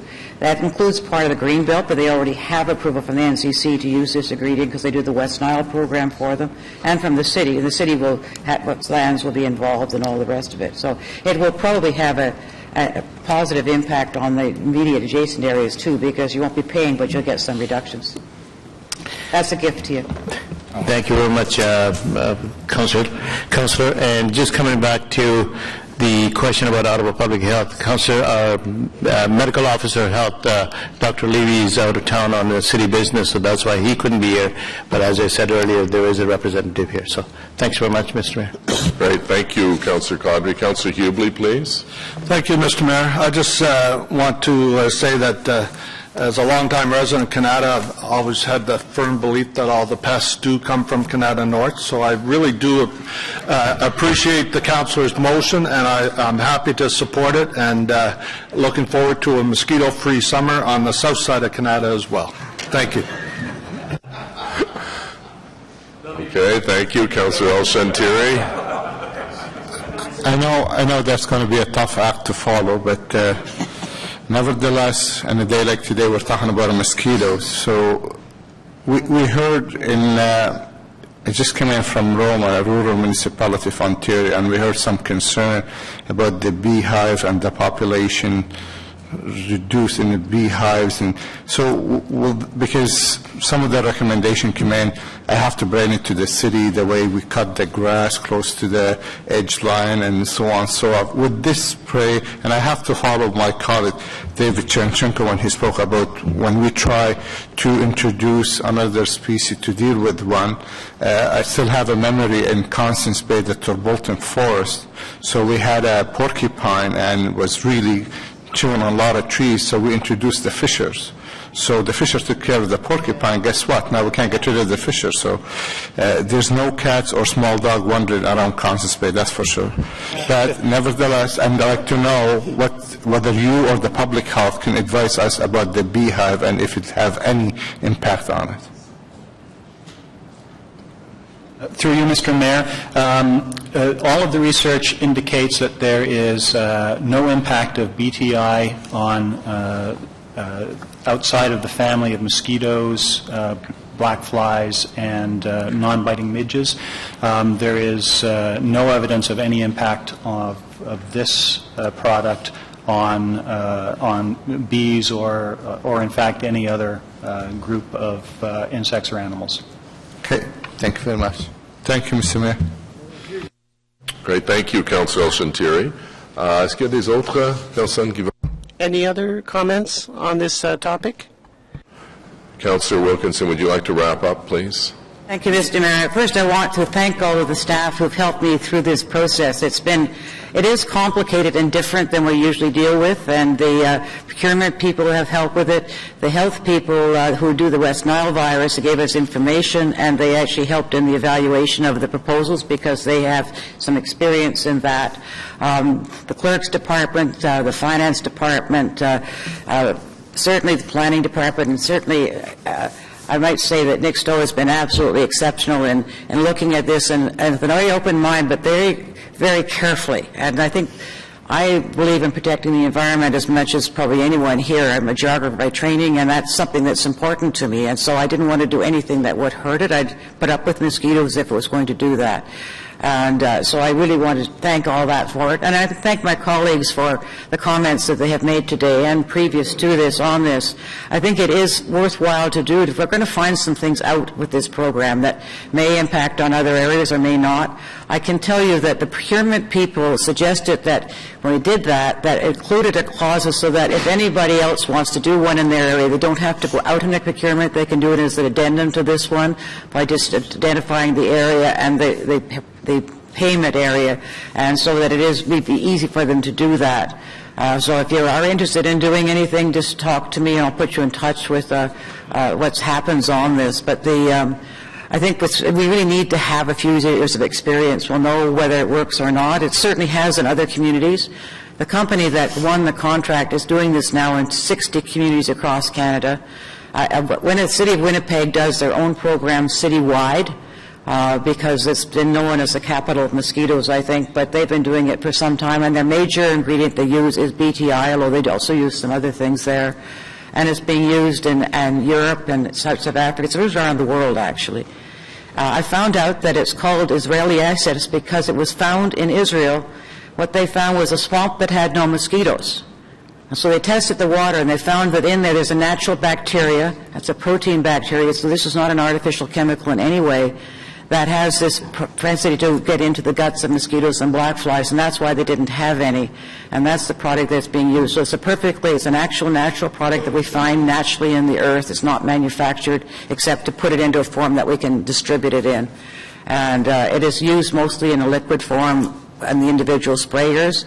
And you will see them, if you come out to Canada this summer, probably in their hip waders, going through that. But one of the things they're going to be doing is in sensitive areas, and we do have some endangered species with nesting areas, they will do those areas by air because they're not going to do anything to try to interfere with that. So I would ask for your support today, and we'll see what happens with this program. Okay, so we have a motion, amendment by Councillor Wilkinson, seconded by Councillor Kakish. Carried on the amendment. On the main report as amended. Carried. Dissent by Councillor Moffat. Thank you. Motion to adopt reports. Motion portant adoption de rapport. Councillor McKenney, seconded by Councillor Brockington, please. That the report from the Ottawa Community Housing Corporation entitled Confirmation of Re-election of Ottawa Community Housing, OCHC Board Chair, OCHC Board Tenant Representative Appointment, and OCHC New Strategic Plan, Environment Committee Report 7, Finance and Economic Development Committee Report 11A, and Planning Committee Reports 21 and 22 be received and adopted as amended. On the motion, carried. Adopté. Merci. Motions of which notice have been previously given. Motion dont avis a été donné entièrement. This is a great tradition. Councillor Dean started, I think, 20 years ago. Councillor Dean, seconded by Councillor Wilkinson, please. Well, and look at the progress, Mr. Mayor. There's 4 women sitting at the table. Rome wasn't built in a day, or even 2 decades. But I digress. The motion is to declare International Women's Day March 8th, 2016 in the City of Ottawa. This year's theme for International Women's Day is Pledge for Parity. The theme encourages women from all over the globe to strive for equal representation by gender in decision-making bodies. In Ottawa, that could mean gender parity around this council table, which regrettably has but 4 women currently, and on boards for large corporations, post-secondary institutions, and other organizations. I must say in Canada we've seen the positive effects of gender parity in our federal appointments, and I think it's so refreshing to have the leadership of Prime Minister Trudeau recognizing the importance of women by appointing 15 women to the federal cabinet, taking on such high-profile portfolios as Indigenous and Northern Affairs, Environment, International Trade, and Justice. But the road to equality is a long one. In 2015, the World Economic Forum predicted that it would take until 2133 to achieve global gender parity. And I can tell you, Mr. Mayor, I, for one, am not really prepared to wait 117 years for global gender parity, and I'm certainly not ready to wait even close to that long for gender parity here in the City of Ottawa and here at this council table. I said it last year, but I think it really bears repeating that we as a city need to take more action than we have taken to date. So often women feel left out from male-dominated positions of influence. As decision makers, we must encourage Canadian girls and women from all walks of life, especially women of color and those from disadvantaged backgrounds, to stand up and speak up. It's our duty to challenge conscious and unconscious biases against women in high-profile roles. We need to understand that women do not need to act or think like men to be successful. Rather, women and men both need to act like leaders regardless of gender. Tuesday, March 8th, 2016 marks International Women's Day. It's a day to reflect on the impressive gains women have made in leadership roles, but also to acknowledge the need to constantly improve on equal representation. I encourage Council to recognize this day and those who continue to strive for equality and excellence for women. Together, I do believe that we can make a difference. Thank you, Mr. Mayor. Great. Thank you. Councillor. Other speakers? On the motion? Carried. Thank you. Encourage members of council, if they can, to attend my annual Women's Day breakfast. We have two federal cabinet ministers who are coming, the Minister of the Environment and the Minister responsible for the status of women, who will both be speaking. Next motion is Councillor Eglai, seconded by Councillor Fleury. This reflects a slight revision from what was tabled on February 10th. So Councillor Eglai has the floor, please. Thank you, Mr. Mayor. As pointed out last meeting, essentially what this motion does is it gives staff the authority to charge the same amount for the street side spots as we do for our patio fees every year. We had passed a motion earlier on dealing with patio, but street side spots at that point were not a thing. So now that they are, we want parity in terms of the cost that we charge businesses to operate them, and so that's what this motion does. Great. Thank you to both you and Councillor Fleury. On the motion, carried. Adopté.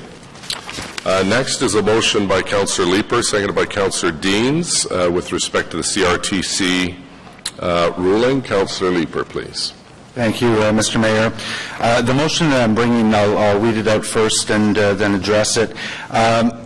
Dealing with the recent CRTC decision, whereas in July 2015, the CRTC ruled that large cable and telecom providers would have to make their new fiber optic infrastructure available to smaller competitors, and whereas the decision made by the CRTC aims to promote competition and affordable internet for Canadians, including those residents living in the City of Ottawa. And whereas in the fall of 2015, a request was filed with the Governor and Council to review and vary the Commission's decision, and whereas a final decision has not yet been made by the federal government with respect to this request to review and vary, so the City of Ottawa still has an opportunity to share its position.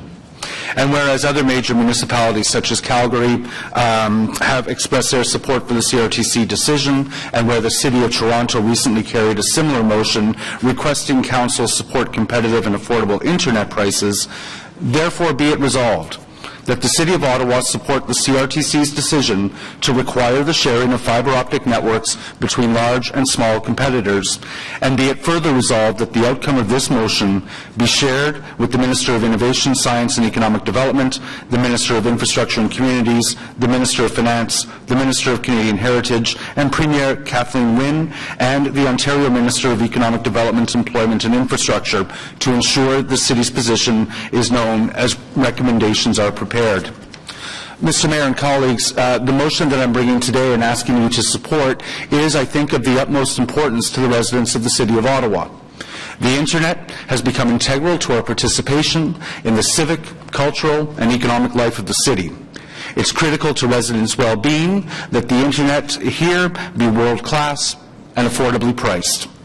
Last summer, the CRTC took a pro-consumer decision to extend its competitive framework for telecommunications to the next generation of Internet, fiber to the home. The decision would require incumbent telecommunications companies to lease their networks to competitors for a markup. This is at once a very complex issue, but also very simple. When the telecommunications industry was deregulated in Canada, as around the world, the government no longer told phone companies how much they could charge customers. And in the absence of rate regulation, we rely on competition to protect consumers. Competition is good, but it's not easy to accomplish when incumbent communications companies have access to the capital markets that are based on their existing revenues and subscriber bases, and access to our municipal infrastructure. Capital and infrastructure, our city infrastructure, are the barriers to entry that make the wholesale regime so important.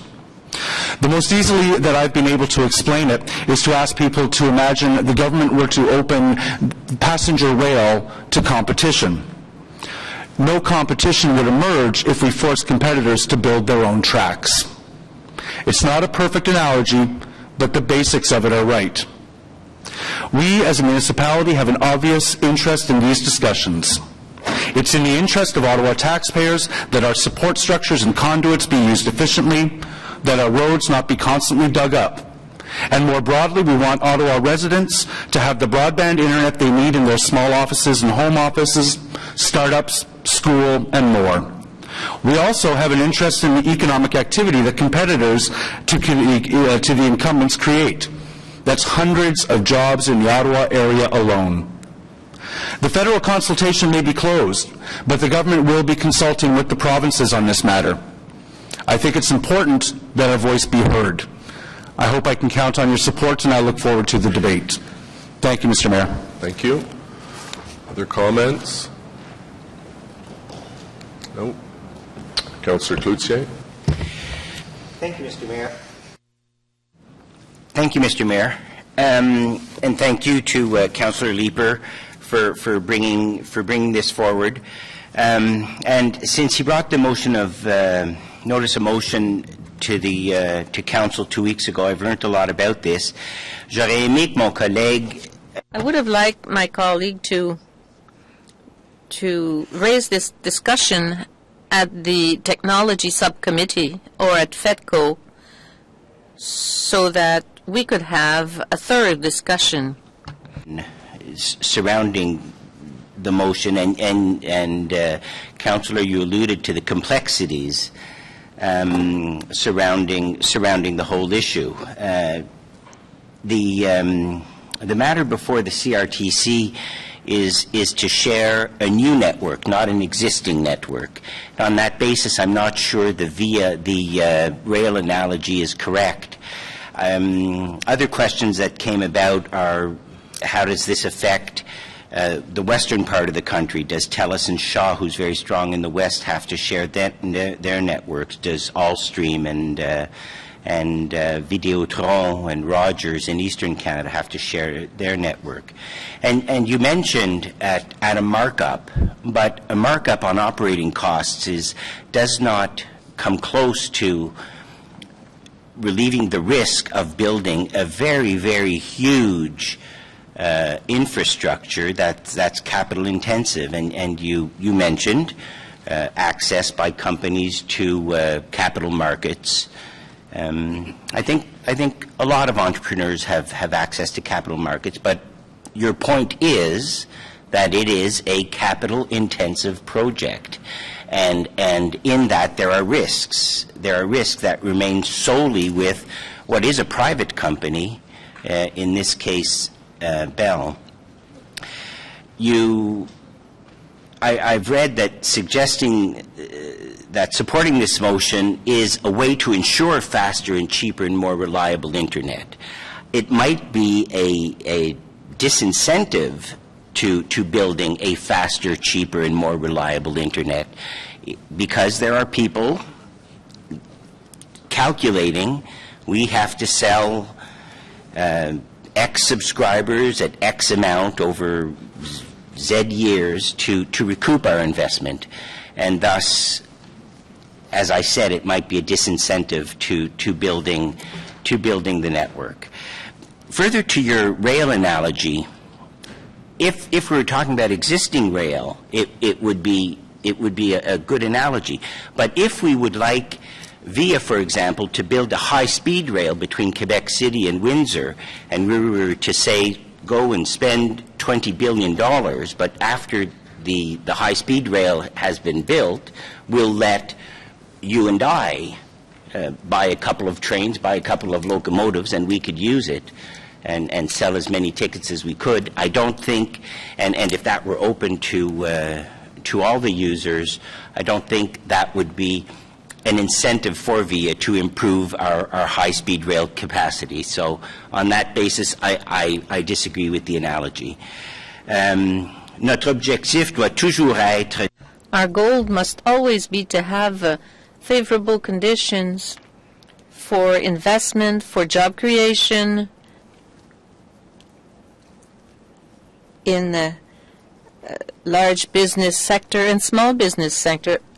And that's what I want. Internet and lower prices, but we have to make sure that we put in the conditions that are favorable to building that network, to encouraging our our second highest employer, not employer, I apologize, segment, business segment in Ottawa, which is, after government, the high-tech sector.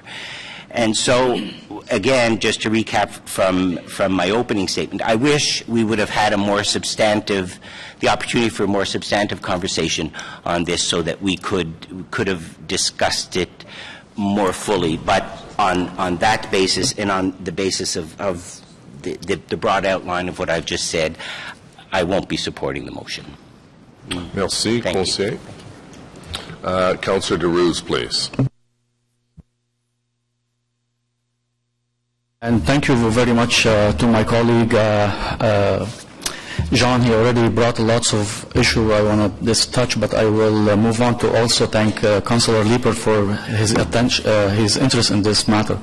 But I also want to remind everyone here on this table, infrastructure for wireless or telecom, it's not a small investment. It's like similar to our LRT investment. Similar like any, you brought the train analogy, and I don't agree with it, but this is the matter here we're looking. CRTC 3 years ago want to regulate the wireless industry. So they went and they changed all the ruling, and they promised people that, oh yeah, your wireless bill is going to go chop half. It won't.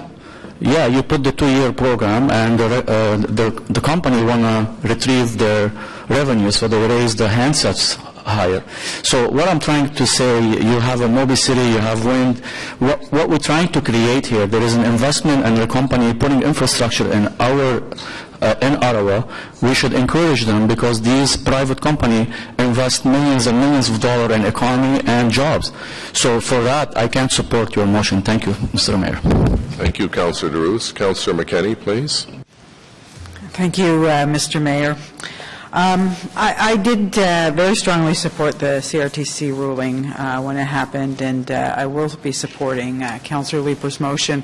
For me, it simply comes down to equity and inclusion in our communities. We have got to be able to provide people with the choice that they need at an affordable rate so that they can be part of our telecommunications community, if you will. We have got to make sure that the networks are available to the smaller carriers. If we've got a digital divide in our city, when we're looking at our lower income neighborhoods, and we've got a significant amount of kids in this city who live below the poverty line, who count on school programs, breakfast programs. Those same families don't have the money for high-speed internet all the time. We cannot continue to broaden this digital divide that exists in our community. I've heard from dozens and dozens of families since last week who tell me that they can't afford the internet service that we have now. This would create 2 tiers. It would create one group who could afford the fiber to the home and another group that couldn't. And it would also, unless we're making these networks available to the lower cost of smaller telecom providers, the lack of competition will mean that internet will only get more expensive. So, for me, it is a quality of life issue. People count on the internet for their news, for seniors to stay in touch. I heard from many seniors who tell me that they just barely can afford their internet today. It's how they stay in touch.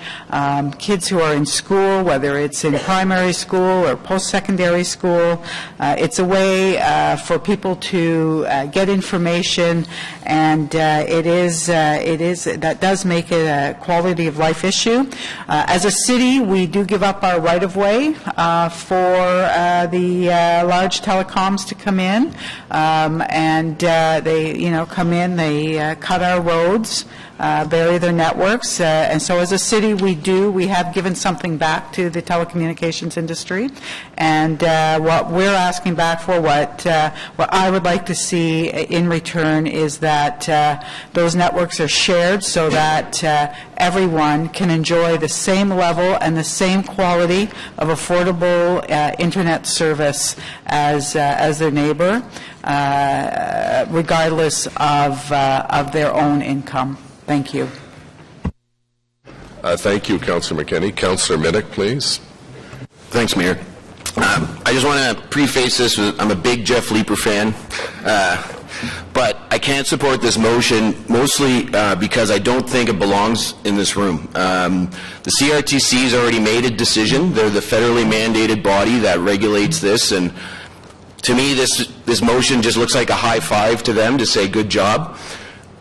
I'm with them. Competition is good, but in Jeff's opening statement, he talked about hundreds of jobs. Well, Bell employs thousands of people in Ottawa, over 4,000 right now, and I just can't support the motion because I don't think it's something we were hired to do on this one. And as a citizen, I will absolutely support the CRTC in their decision.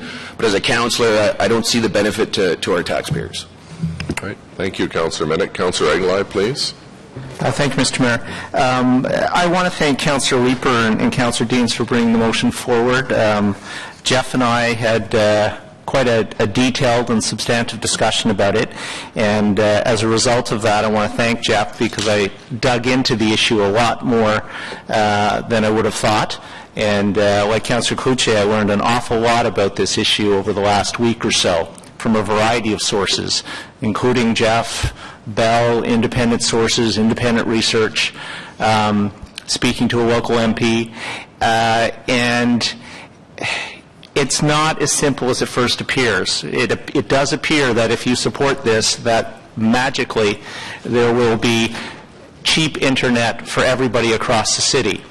But when you dig down a little bit and you scratch the surface, you see that has not been the experience other places in the world that have tried to do this.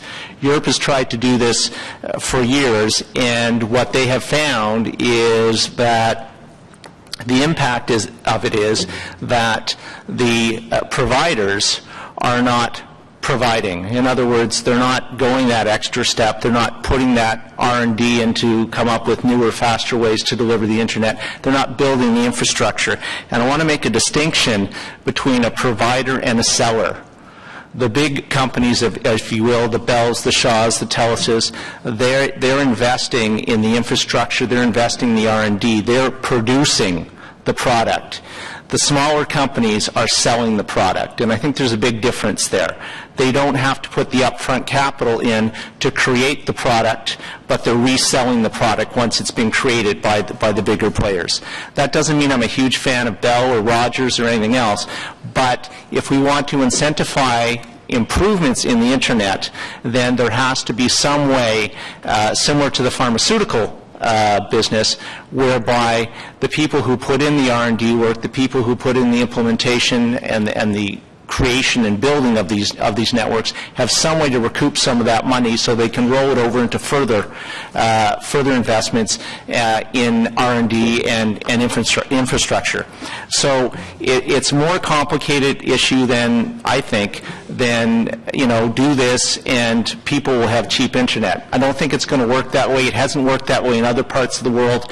As I say, Europe has been struggling with this for some time, and they have not seen the benefit of it, though they thought, like the CRTC, that this would be the magic bullet, if you will, to fix the problem. So on that basis, I won't be supporting the motion. I also, frankly, want to thank Councillor Minnick because I think he makes a very valid point about whether or not this is in fact within our bailiwick, whether this is something we should be dealing with, especially in light of the fact, if for no other reason, from a process perspective, the time for public input into this decision, I think, went back to December, which is long past. And whether they're going to be consulting the provinces or not, we're not a province. We're a city, and so I question whether it should be here. But whether it is or it isn't, for the reasons that I've set out, I'm not going to be able to support the motion, though I do thank Councillor Leeper for bringing it forward. I wonder why we didn't do this at the IT subcommittee, of which he's the vice chair. It seems to me that we would have had a more fulsome opportunity to have that discussion at that committee. But in any event, it's here. We're having the debate. I thank you for that. But unfortunately, Jeff, I'm not going to be able to support you in this matter. Thank you, Councillor Aglag. Conseiller Fleury, s'il vous plaît. Merci, Monsieur le Maire.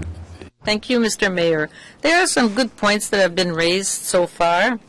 I think that one of the important points here is that we have to recognize our powers here. This motion is important, but does not reflect our role as a municipality. You're all right in your comments. I have no expertise at all in this area. The CRTC is a national organization that has consultation processes. We can be consulted on very many issues at all times, but this issue becomes a municipal issue in a way that we want to make sure economic development in Ottawa is at its best. We want to make sure that Internet is free. But nothing in this motion today will deal with this. So I have a very neutral opinion on this. It's too bad that we're going to have a vote because it puts us in a camp and it creates expectation, as my colleague said, as if Internet would be by tomorrow freer or better. I would have preferred to have this discussion in another context, where there would have been a formal consultation. Unfortunately, the resident is not here today, is not listening to the debate, but he'll see who voted for or against this motion, and no context will be provided to this listener. So it will just confuse people on the CRTC process, on the appeal that's now in front of the federal cabinet, on our role as a municipality in technology, in IT. So I'm in a difficult position because I find this motion is not going anywhere. But why wouldn't I support it in principle to say, oh yes, Internet should be improved and should be more affordable? On the other hand, I don't think that will end up nowhere. You know, I don't think it has any purpose, this motion. It's a good discussion to have, but the context is closed now. Maybe one day we'll have the opportunity to comment for the city to participate, but this is not a municipal framework, despite the fact that municipalities want to stimulate economic development and provide opportunities to businesses to want to settle in Ottawa. We often talk about Shopify, which is at the cutting edge of technologies worldwide. And in Ottawa, what do we want to be? We want to be there. We don't want to be on the back seat and not have an opportunity to compete. Yet, I don't think that this motion will make us more competitive. I know that the goal is to have a more affordable Internet, so I can't really be against that. But I remind you, I don't think this will solve anything today, unfortunately. Thanks very much. Councillor Blais. I agree with all my colleagues who question why City Council is debating something that is a decision of the CRTC. But beyond that, I think the core goes back to innovation. And if we want to encourage Canadian companies to continue to invest in innovation, we need to give them the opportunity to profit from that innovation. People have spoken about equity. We have parts of our city that don't have high-speed Internet now. Rural Ottawa has very huge problems with high-speed Internet and the lack thereof. This will disincentivize anyone, Bell, Rogers, any company, from investing in high-speed cable or fiber-based Internet to our rural communities. To support this motion means supporting or being anti-rural Internet. So you're actually disincentivizing access to the Internet for thousands, tens of thousands of rural residents in our city. And we can't ask companies to invest in innovation if we're going to let small firms bleed off of that investment without having the proper opportunity to recoup those funds and continue to innovate. So I'd encourage people not to support this motion. We have no specialization in it. We have no regulatory authority over it. And frankly, it's actually will achieve the exact opposite results on equity that I think some believe that it will. Thank you very much. Thank you, Councillor Blake. Councillor Deans, please. Well, thank you very much, Mr. Mayor, and I am very proud to second this motion, and I would just like to say to my colleagues, I think it's absolutely appropriate for Council to take a policy direction position on this important issue. Last July, after considering a mountain of economic evidence, the CRTC made a landmark decision that will enable consumers to have access to the fastest Internet available at affordable prices. And to me, Internet needs to be perceived as a public good. This is 2016. I believe that the CRTC made the right decision when they opened up the fiber optic network of large corporations to independent competition. These larger companies have held a monopoly on the ability to build networks for decades. They've had access to our right-of-ways, protection from competition, and it has allowed them to grow into the giants that we know today. So I'd say to my colleague, don't worry about Bell. They'll be fine. They'll be fine. To my colleague, Councillor Cloutier, it's not a new network, as he seemed to suggest. Fiber optic has been around for years. Now we're simply talking about the last mile. That is the last piece that connects to the home. It's not a new network. It's an extension or an upgrade, if you will, to an existing network. We now live in a time when connectivity is not only desired by everyone, but it is an essential public good and should not be priced beyond the reach of many of our citizens. Students need to do research. The unemployed are accessing job openings, and the citizens here in Ottawa are being encouraged to do more and more online, from loading their Presto cards to paying their property taxes. To be competitive in the job market, in school, or just to be an engaged citizen, you have to have affordable access to the Internet. It's a public good. Unfortunately, access to fast, reliable, and affordable Internet is not necessarily as available as it should be. By opening up the networks, we can open up the market to more competition, which I believe will ultimately lead to better pricing and easier access for all Canadians. By allowing smaller companies to use existing cable, the City can also protect our right-of-ways. Every time you want to lay new cable, you're going to dig up our streets. Do we want everybody, or do we want it to be like cell towers, encouraging co-location? I mean, that's really, to me, what this is about. So, members of Council, today I believe that we have a clear choice. The choice is between supporting Bay Street or Main Street. That's the choice. It's also about supporting competitive and affordable Internet, and I think the choice is clear. Thank you. Councillor Nussbaum, please. Thank you, Mr. Mayor. I don't know if I could, if I can beat that. So, when Councillor Leeper put this before us as a notice of motion, I must admit I didn't know a lot about the subject, and I had a similar question that I think a lot of our colleagues have as to what the municipal nexus is with regard to this issue. So, like others, Councillor Aguilar and Councillor Cloutier and others, I dug into it a little bit and learned a fair bit. And it was interesting to read the City of Calgary submission, which was quite extensive. And this leads me to a question for staff, if they're able to answer it, and then after that, just a comment. One of the interesting things that I learned about the City of Calgary is it talked a lot, one of the main arguments it used for why they thought the CRTC call was the right one is they spoke about the fact that the City of Calgary is building out its own municipal network, and it imagines that there could be some downstream benefits to the city and to the residents from the ability to lease out some of the unused municipal fiber network moving forward, and clearly with that the CRTC call would be helpful to it in that regard. And so maybe just as a question to the city manager, if he's able to answer, I mean, have there been any discussions in the City of Ottawa, any plans, any discussions about building out our own municipal fiber network?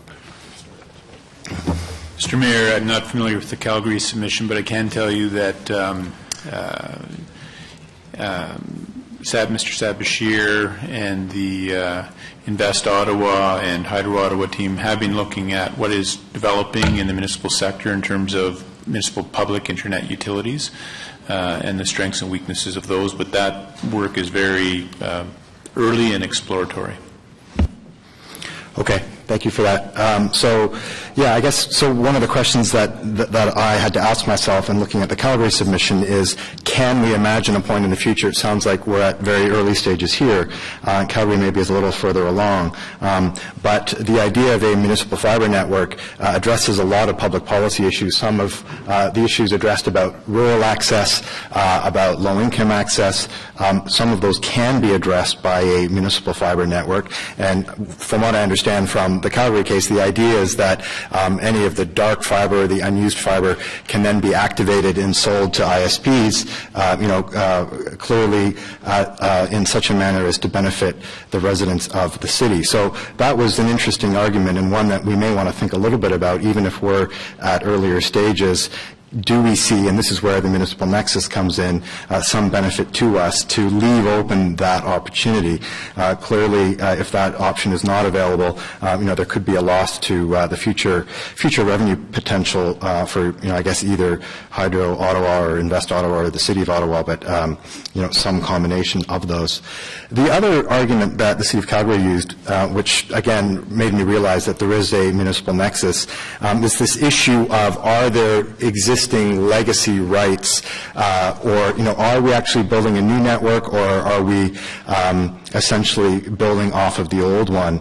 And one of the arguments the City of Calgary used is that actually the legacy rights can't be duplicated because there are access to existing alignments and the rights of way and support structures, and you think about the various poles and all of the structure there. So the conduits are there, and the City of Calgary argued quite forcefully that those do represent an existing legacy right to the big players that were actually subsidized off the public purse during the time that, in some cases these were public entities.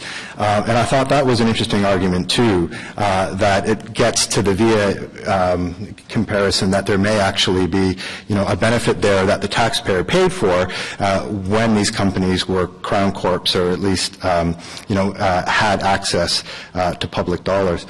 So I guess in reading the submission and then doing some of the other research, I came to the conclusion that this does, I think, fall squarely within what municipalities ought to care about. I think the rights of way argument is really important, and I think this idea of imagining an innovative future where there is a municipal fiber network is also kind of exciting and interesting as well. And so based on those two key arguments, I think Councillor Leeper's motion should be supported, and for that reason I will do so. Thanks. Thank you. Councillor El Shantiri, please. Thank you, Mr. Mayor. And after I listen to my colleagues, and I have a question for the clerk, and maybe we should have asked the question earlier. And I know the clerk shaking his head. Why is he asking me now? The question to the clerk is, this motion, after the CRTC already made their decision, what weight will this motion carry if whether we support it or not support it? Mr. Mayor, I think what the councillor is referring to is the fact that the Canada Gazette notice, which went out on and has been referred to earlier in this debate, went out on November 21st of last year and asked for 30 days for consultation purposes. So that window closed presumably the third week of December. I would think that in most cases a motion at this point would have very little weight at all to the process coming this late in the day.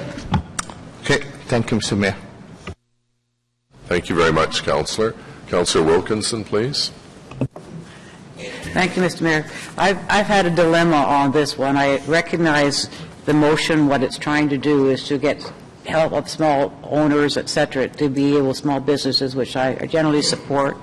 On the other hand, it's not quite clear whether we should be at this point putting in something when the period of time for comments is actually already passed, and with something which is not a general municipal one. And some of the comments that my colleagues have made about the fact that, well, this happened before, it doesn't automatically mean that the costs go down. And in many respects, the decision of CRTC is one that I think this motion says they should uphold that decision. And for us to start interfering with it at this time when the final decision is what you really wanted, I just find it very, very difficult. So it's not opposed to what he's trying to get at, but I don't have at this point a comfort feeling in having been able to actually vote for it. I just wanted to, because I've talked to Councillor Leeper about this, and I told him that I was really seriously thinking about it. I've talked with others about it as well who have the other view, and I can either do one of two things, either vote against the motion or leave the room, and that's not a very good thing to do as an elected person. So I'm going to, at this point, not support the motion. I think it's not that I don't have enough information to make a really clear view on it, and I don't think what they're saying is going to happen. The motion doesn't make that happen, and that's the problem that I have with it. Thank you. Thank you, Councillor Wilkinson. Councillor Tierney, please. Great. Thank you, Mr. Mayor. First of all, thank you, Jeff, for bringing this forward. It's created a great discussion around technology, something I really love. I've looked at this very closely, and the fact that there's so many municipalities out there actually supporting Bell in their objection to the CRTC ruling made me question why. You look at the Calgary situation, they've got their own infrastructure, of course. They've got their own skin in the game. We used to have that opportunity when we had Hydro Ottawa and Telecom Ottawa, and as a matter of fact, I remember it very clearly when we were going to launch high-speed access through real electrical system at home, and then we sold off that asset that we had. It's unfortunate because we would have been genius today if we would have held on to that. High-speed internet is what is in all of our homes today. We would have made a fortune. That ship has sailed. Now we actually have to depend on companies to be able to do a lot of the work that frankly is very expensive. It's not like we're plugging in an extension cord. We're ripping up sidewalks. We're ripping up pathways to be able to put this fiber into the homes. I think there's a lot of other confusing factors that are involved in this. And in a 15-year career of IT, especially in the later parts of my years as a manager, I had to explain to VPs complicated issues and try to make them in simple terms. So if we want to progress and be a technology-savvy city, and I'll try to put this in simple terms, you see lots of these 4K TVs hitting the shelves now at your Best Buys or Blockbusters, I won't say Future Shops. And I'll tell you, when you get a couple of those in your house, people are surfing on their iPad, you want to watch some Netflix, you're going to start having problems. A standard Netflix show is about 5 megs. That's what you're using. You want to use that 4K TV, 25 megs. Compound that with your kid that's playing Xbox. This all adds up. And we're watching other cities all around us, and municipalities, I should say, jumping on and advancing themselves very quickly. If we don't take advantage of this and support Bell in finishing what they've started, this is a new technology. They're still working on it. They're still pushing through. We're going to fall behind, and we'll have this argument 5 years from now asking why other cities across the river, down the street, are already advanced and we're not. So for that reason, I do thank Jeff for bringing this forward. I think it's great talking about it. And as a final note, I will point out that our 33 branches do have free Wi-Fi and Internet access, so feel free to check those out. Thank you very much, Mr. Mayor. Good plug. Thank you, Councillor. Councillor Kakish, please. Thank you, Mayor, and I don't think we should be having this debate, but since everyone is and we are, I'll give my 2 cents on it. And like most of my colleagues, I did meet with Bell, with Jeff, and did get a better understanding of the issue.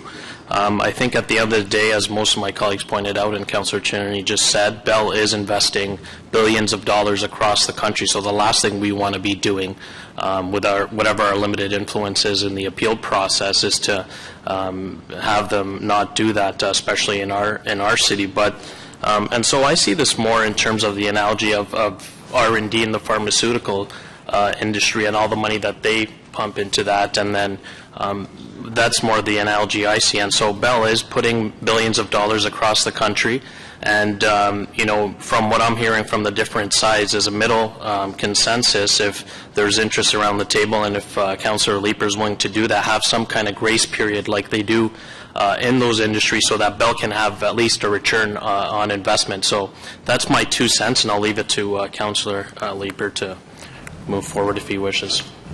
Great. Other speakers to wrap up? Councillor Leeper.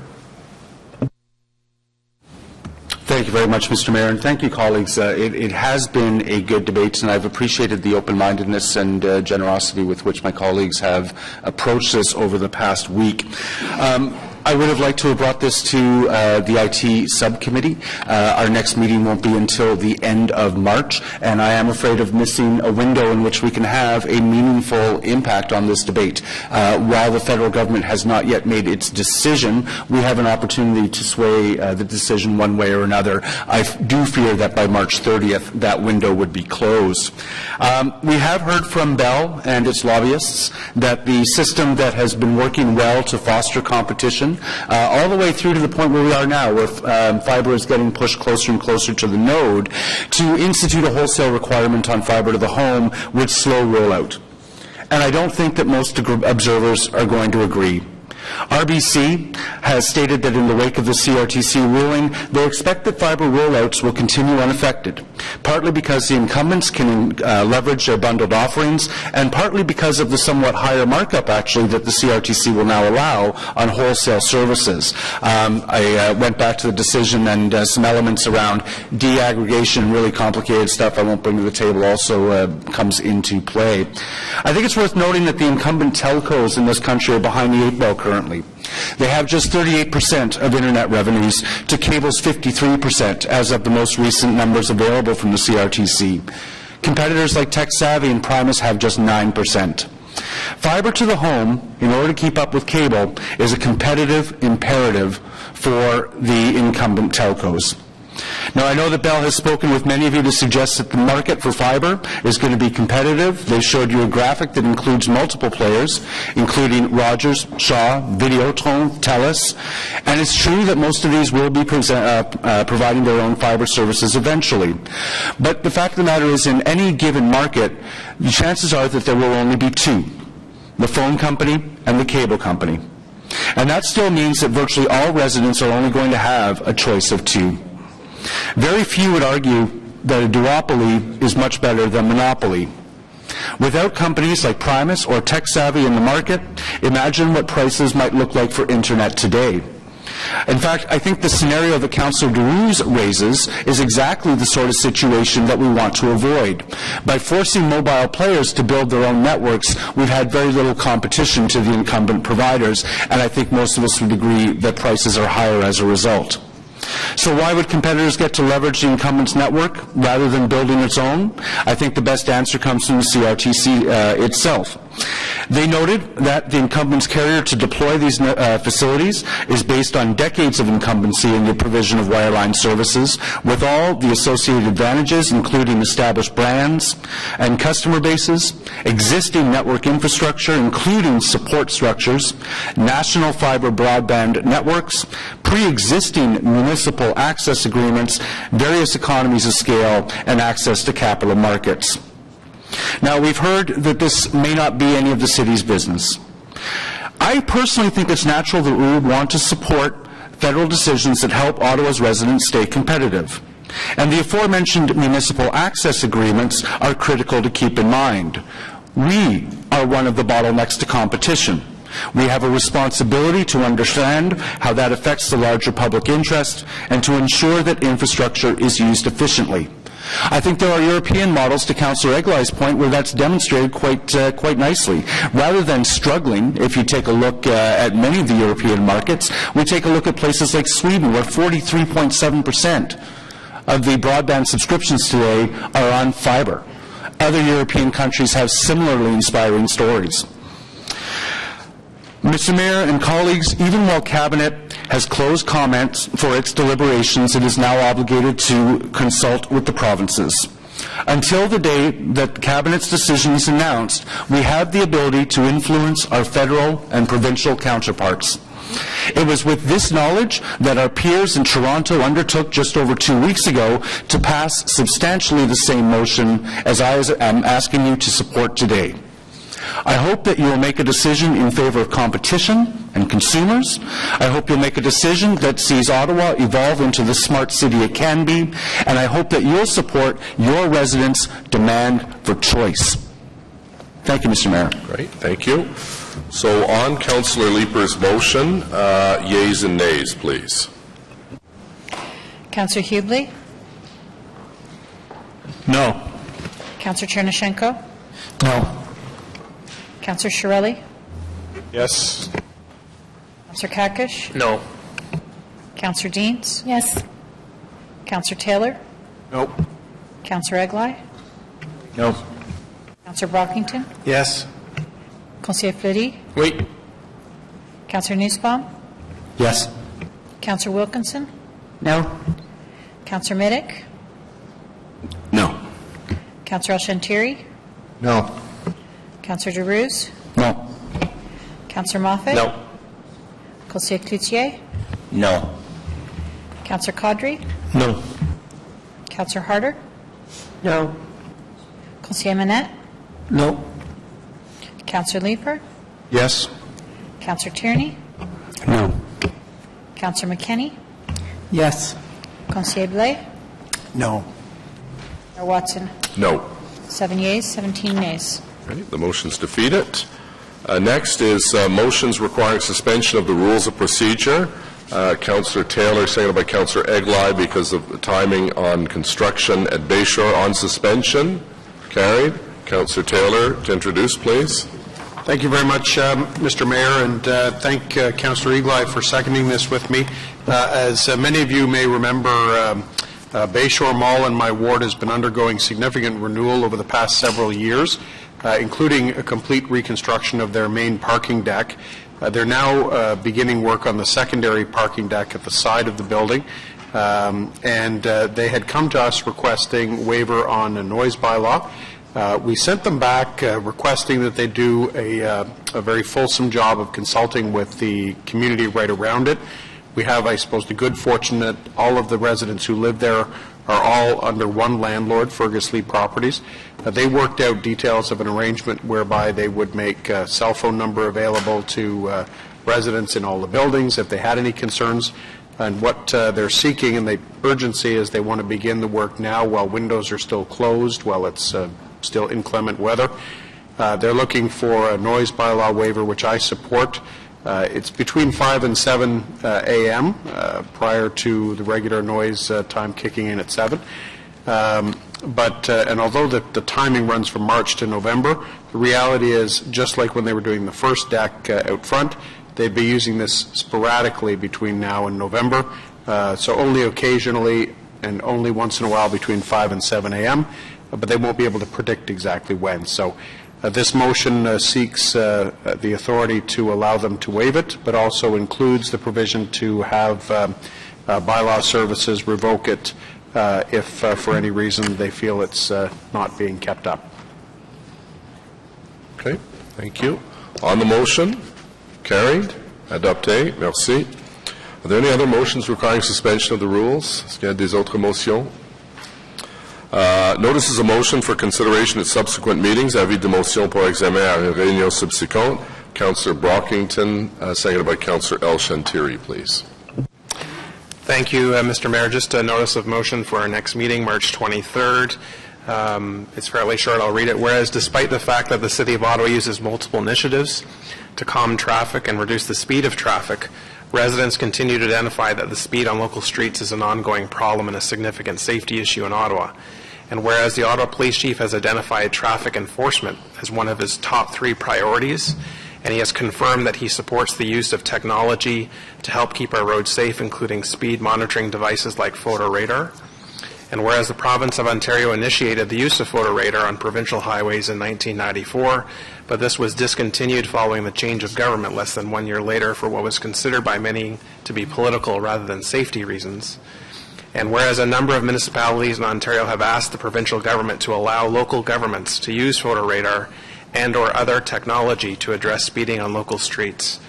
And there is a benefit to Ottawa residents to adding this ability to the city's current toolkit to address traffic and speeding in our neighborhoods. Therefore, be it resolved that City Council through the Mayor formally requests that the Province of Ontario allow municipalities the option of using photo radar on local streets.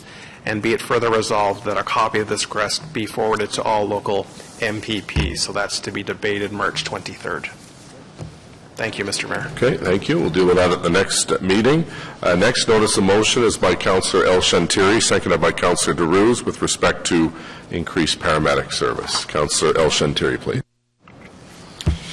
Thank you, Mr. Mayor, and moved by myself and seconded by Councillor DeRuse. And if I can read this motion and bear with me. Whereas the provision of quality paramedic services within established response time as a priority of council and expected by the community, and whereas there has been 23% increase in paramedic response volume over the past 5 years, and whereas as a result of increasing response volume, designated rural resources are often required to respond to the urban core where demanding as the greatest. And whereas consequently this creates a greater reliance on the surrounding municipality, which are then required to respond to the city rural wards, and where council has directed staff to complete a review of paramedic services to identify current and future operational needs and efficiency opportunities, which is anticipated to be completed this spring. But there is immediate need for 12 new paramedics to respond to the current situation, whereas there is requirement for 4 additional emergency response vehicles to support the additional 12 paramedics, and staff has advised that there is sufficient funding in a development charge paramedic services account to accommodate the majority of the funding, with the remainder able to be accounted within the city-wide reserve fund. And therefore, be it resolved, on the understanding that the review of the paramedic services and future needs will be considered by council prior to the development of 2017 draft operation and capital budget, City Council approved A, the addition of 12 paramedics in 2016 with a part-year budget requirement of $780,000 to be funded from the city provision for one-time and unforeseen, and B, purchase of 4 emergency response vehicles at the estimated cost of $260,000, with the growth portion of $220 to be funded from the development charge paramedic services account at identifying the development charge background study, and the non-growth portion, $40,000, to be funded from the citywide reserve fund.